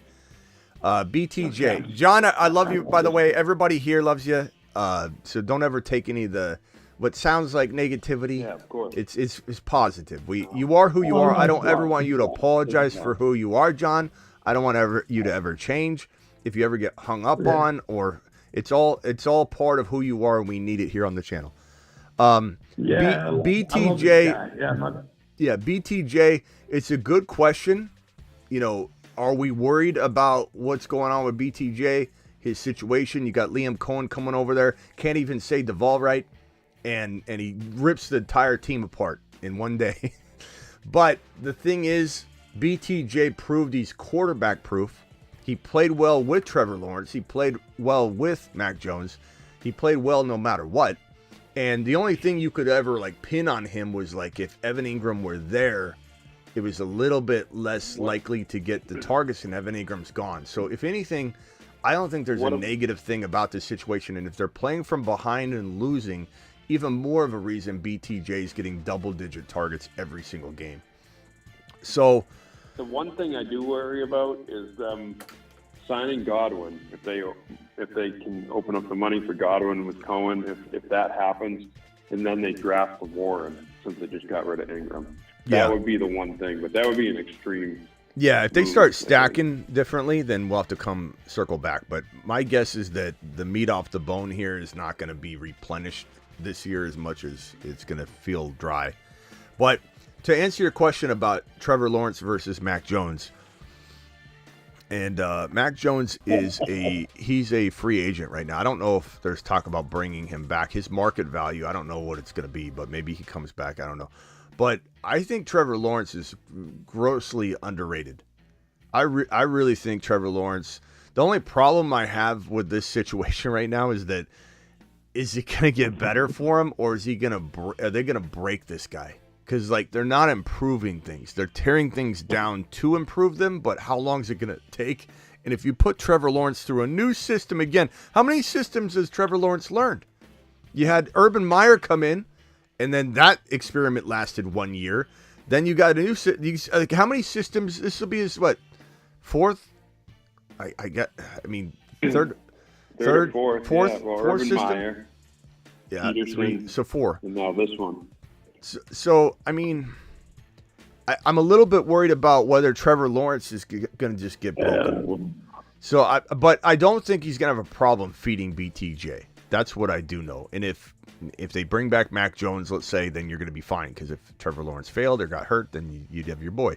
But I think Denny was losing his mind when you said Mac Jones looked amazing, I think is what John said. And Denny about crapped his pants. I think you said BTJ was amazing with Mac Jones. No, I think didn't I hear you say that? Didn't you say, John, that Mac Jones was amazing? Yeah, I said BTJ was amazing with Mac Jones, and he looked like a roller coaster up and down with Trevor Lawrence, who, I don't know, he may be turning into Derek Carr 2.0.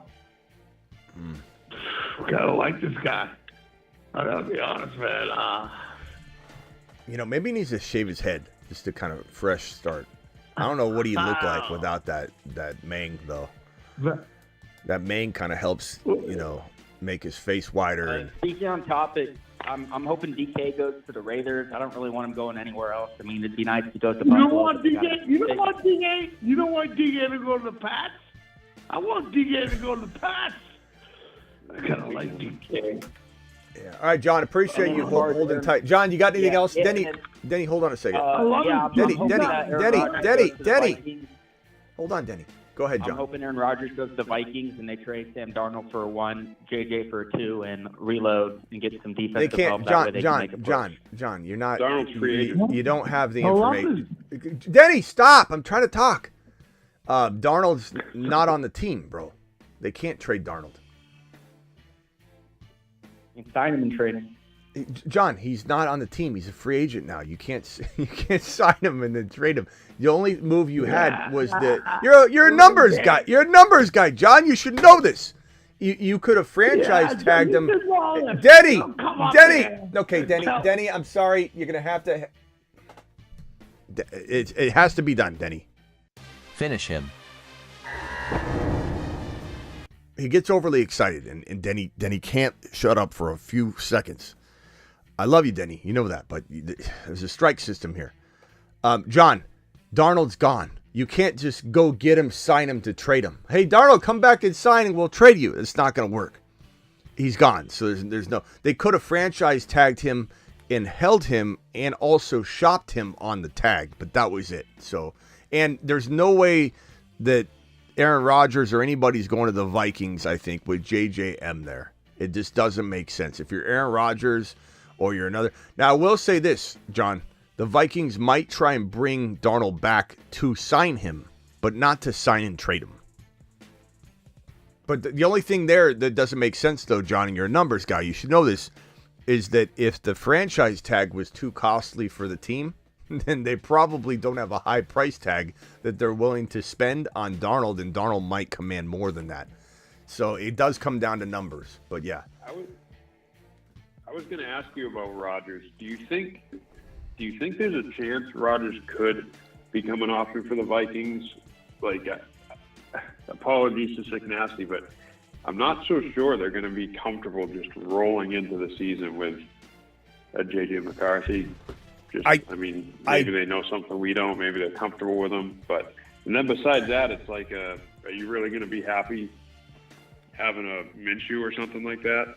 The problem is Aaron Rodgers is not going to go to a situation, in my opinion, I could be wrong, but why would he want to go somewhere where his Brett Favre, he's following Brett Favre's every footstep, and the worst part is if he goes to Minnesota, he's got it set up to fail unless he just blows it out of the water and keeps JJM at bay, which is a tall order just because if Rodgers struggles at all, if he struggles at all, then JJM, they'll be calling for Rodgers to get benched. It's just, I don't think Rodgers will pick that kind of place.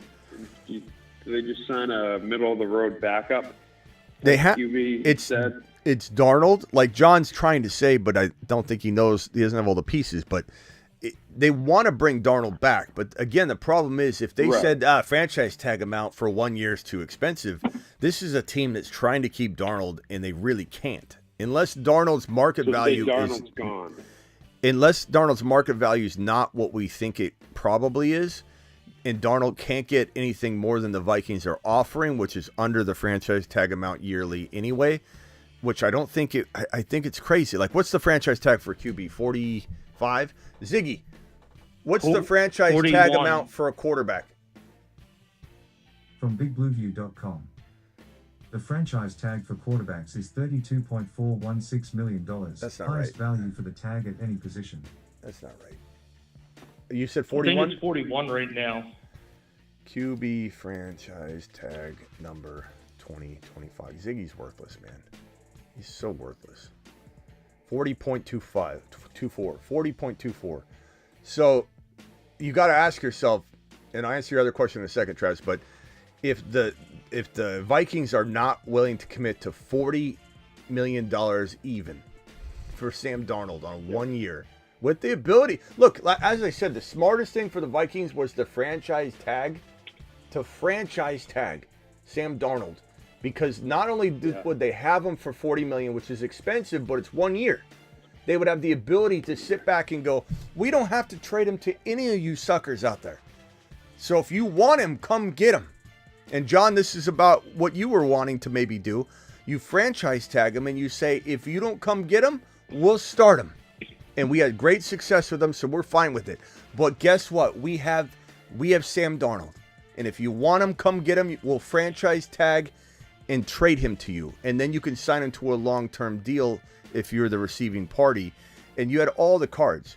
But if that $40 million roughly even is too expensive for the Vikings, what kind of offer can they give the now free agent, uncommitted to the Vikings, free agent to do whatever he wants?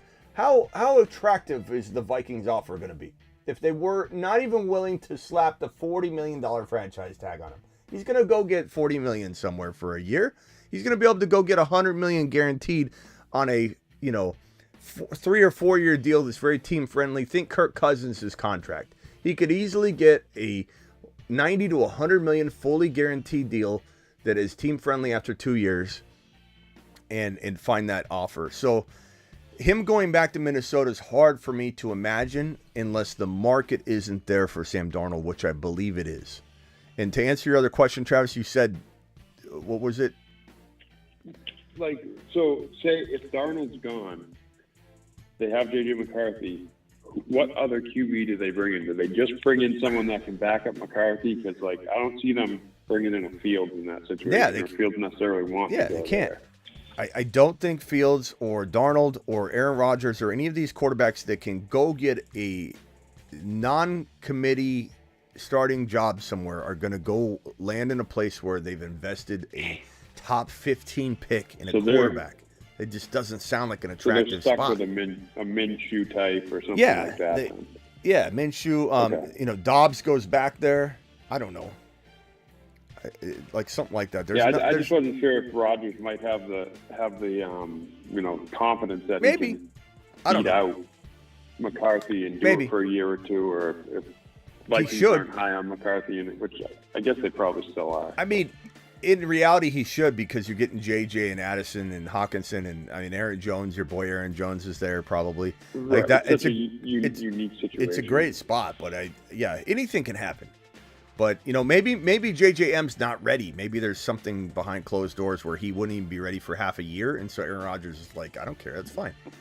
So, like, something could develop, but I think that the Vikings is not a very attractive place to go if your objective is to not be benched at some point during the year. It's not a very good place to go. It just doesn't sound like JJM has got a nice little advantage, draft capital. So, all right, let me circle around the phone line. John, final thoughts. JJ's terrible. I'm not sure if you ever watched that one video of him in the hotel. Like, every time he threw the ball, his guy sneaked out around the corner, and he had to move every time. He's terrible. Absolutely terrible. He's not the answer. I appreciate the. Absolutely not. Absolutely not. Well, I think it's the best situation. Like, I like their players. I like the organization. I like the head coach. I think he's great. He could develop any quarterback. But JJ, he's don't stop calling JJ. Stop calling JJ McCarthy JJ. JJ is JJ Justin Jefferson. No, yeah, but Justin McCarthy, Jefferson is. McCarthy. Yeah, thank you. McCarthy. Yeah, thank you. He's not the answer. Thank you. Okay, thank you, John. Have a great night, man. Yeah, John to the moon. Bruce, final thoughts. Smitty, I do have a question.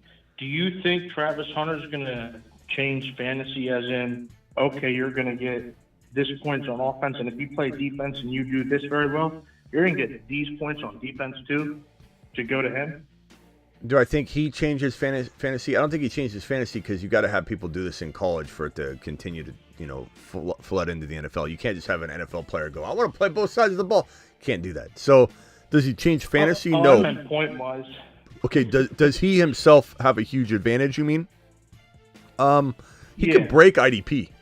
He could break IDP depending on your scoring and what is allowed. He could completely break IDP. I don't even know what the ramifications are going to be. None of us know. But I think he'll be an amazing player. He's an amazing player, bro. He's such an amazing player. Yeah, the impact in IDP could be similar to the impact of Taysom Hill being a registered tight end that gets shoved back into the starting quarterback spot, but you can put him in your tight end as a QB. That's the impact that Travis Hunter has. But Travis Hunter is the type of player that, I mean, bro, people don't understand. They don't remember. I don't know why they don't remember. They don't remember how electric he is with the football. And as I said earlier, for anybody that thinks that Travis Hunter, let me put him up on screen because I like to have who we're talking about on screen for replay value and all that. Let me see if I can get Hunter. Here we go. Get Hunter's picture up here. Travis Hunter, here's the thing that's so funny about people that think he's not going to be worth a lot. He's going in on underdog, bro. He's going in the 10th round, double-digit rounds. He's one of the steals of fantasy and best ball right now. Underdog, code Smitty. I've pinned the link. No, I haven't pinned the link. The links, let me put the link in the description. We're going to be drafting tonight. So hit this link now and prepare and sign up on Underdog. They'll match your first deposit up to $1,000, 50% of it. They'll match all the way up to $1,000. They'll give you a free pick in your account as well. We'll be drafting tonight, but I've pinned that link. Underdog, he's going in the 10th round. Why people are valuing him miles apart of Ted McMillan is beyond me. If anything, these guys should be near neck and neck in fantasy value. And the thing that's crazy is even if he plays 50% wide receiver, every time he touches the field, the intention will be more times than not, maybe to 90% capacity, this guy's getting the ball. If he comes out onto the field, he's a part of that play. Like, if anything, Hunter having 50% snap share in wide receiver might result in 0 less targets than playing wide receiver full-time, because when he comes in, he's going to be specifically designed to get the ball or be a part of the play in a way that's a decoy. But either way, he's going to get the touches. He'll get the same touches that I think a 100% wide receiver is going to get. He's going to be unbelievable, bro.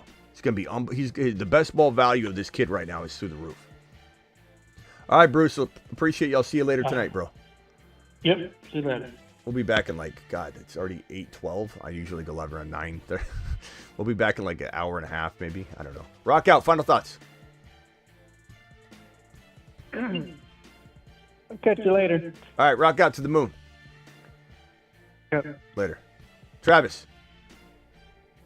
I'll just ask you real quick. Someone, I forget who it was now, but they were asking about a trade they made. it was 2 weeks ago, so it was a recent trade. They got Brandon Ayuk. They traded away Ayuk in this year's 2.03. So Ayuk in 2.03, and they traded away a 2027 first. What's your thoughts on that? A 27 first for Ayuk and a second rounder? 2.03, yeah. You've just been Smitty disapproved. I figured that was coming. I don't want Ayuk. He was a little worried, but I mean, he needs Ayuk to bounce back. Is the bottom line. You've just been Smitty disapproved. You were offered sex. You were made offered sex. I don't even want Ayuk. All right, appreciate you, bro. We'll see you tonight. Yeah, later. Bye. Here come all the Niner fans. Why wouldn't you want Ayuk? I don't understand. What's wrong with Ayuk? You know who's going to the moon? You know who's going to the moon, ladies and gentlemen? His name is none other than... Let me find it. Let me find it so I can put it on screen. His name is none other than Brian Thomas Jr. You've got the man of the hour. Evan Engram is gone. The man of the hour is BTJ. BTJ to the moon. Let's go. Do it live. He's BTJ. What you gonna do? He's BTJ. He's gonna put it on you. He's BTJ. Gonna have a good game. He's BTJ. Your mama screams his name. BTJ is going to put it on you. There's not a single thing that you can do. BTJ is going to put it on you. There's not a single thing that you can do. If Hunter was a wide receiver only, he'd probably be in the same tier one. Robert, I just explained why that doesn't matter. Appreciate you, though. Appreciate you. See you all tonight. We'll be drafting. Do it live. Thank you to my super chatters. Thank you, BBQ, for dropping the 50 gifted memberships earlier. Thank you, Toner, BBQ, Aaron, Leland, Calvin Krim with the $50 hauler and bold prediction of JD5 winning MVP. BBQ, I need your bold predictions. At least two more, I think you have at least in the queue. Thank you, John, for the estimate question. BBQ with another $10 hauler. Appreciate all of you. See you all tonight. Make sure you're subscribed to the channel. Hit the like button on the way out the door. Make sure you hit that link right there so you can draft tonight. The link's pinned in the live chat. The link's in the description. Code Smitty gets it done, but the link has just been dropped. Click the link, sign up. It takes 2 to 3 minutes. You'll be ready to go for the drafts. And how do you get into a draft? You just make sure you're signed up via that link, and you just wait, and I'll give you the instructions when you have the Underdog app open via that link. See you all tonight.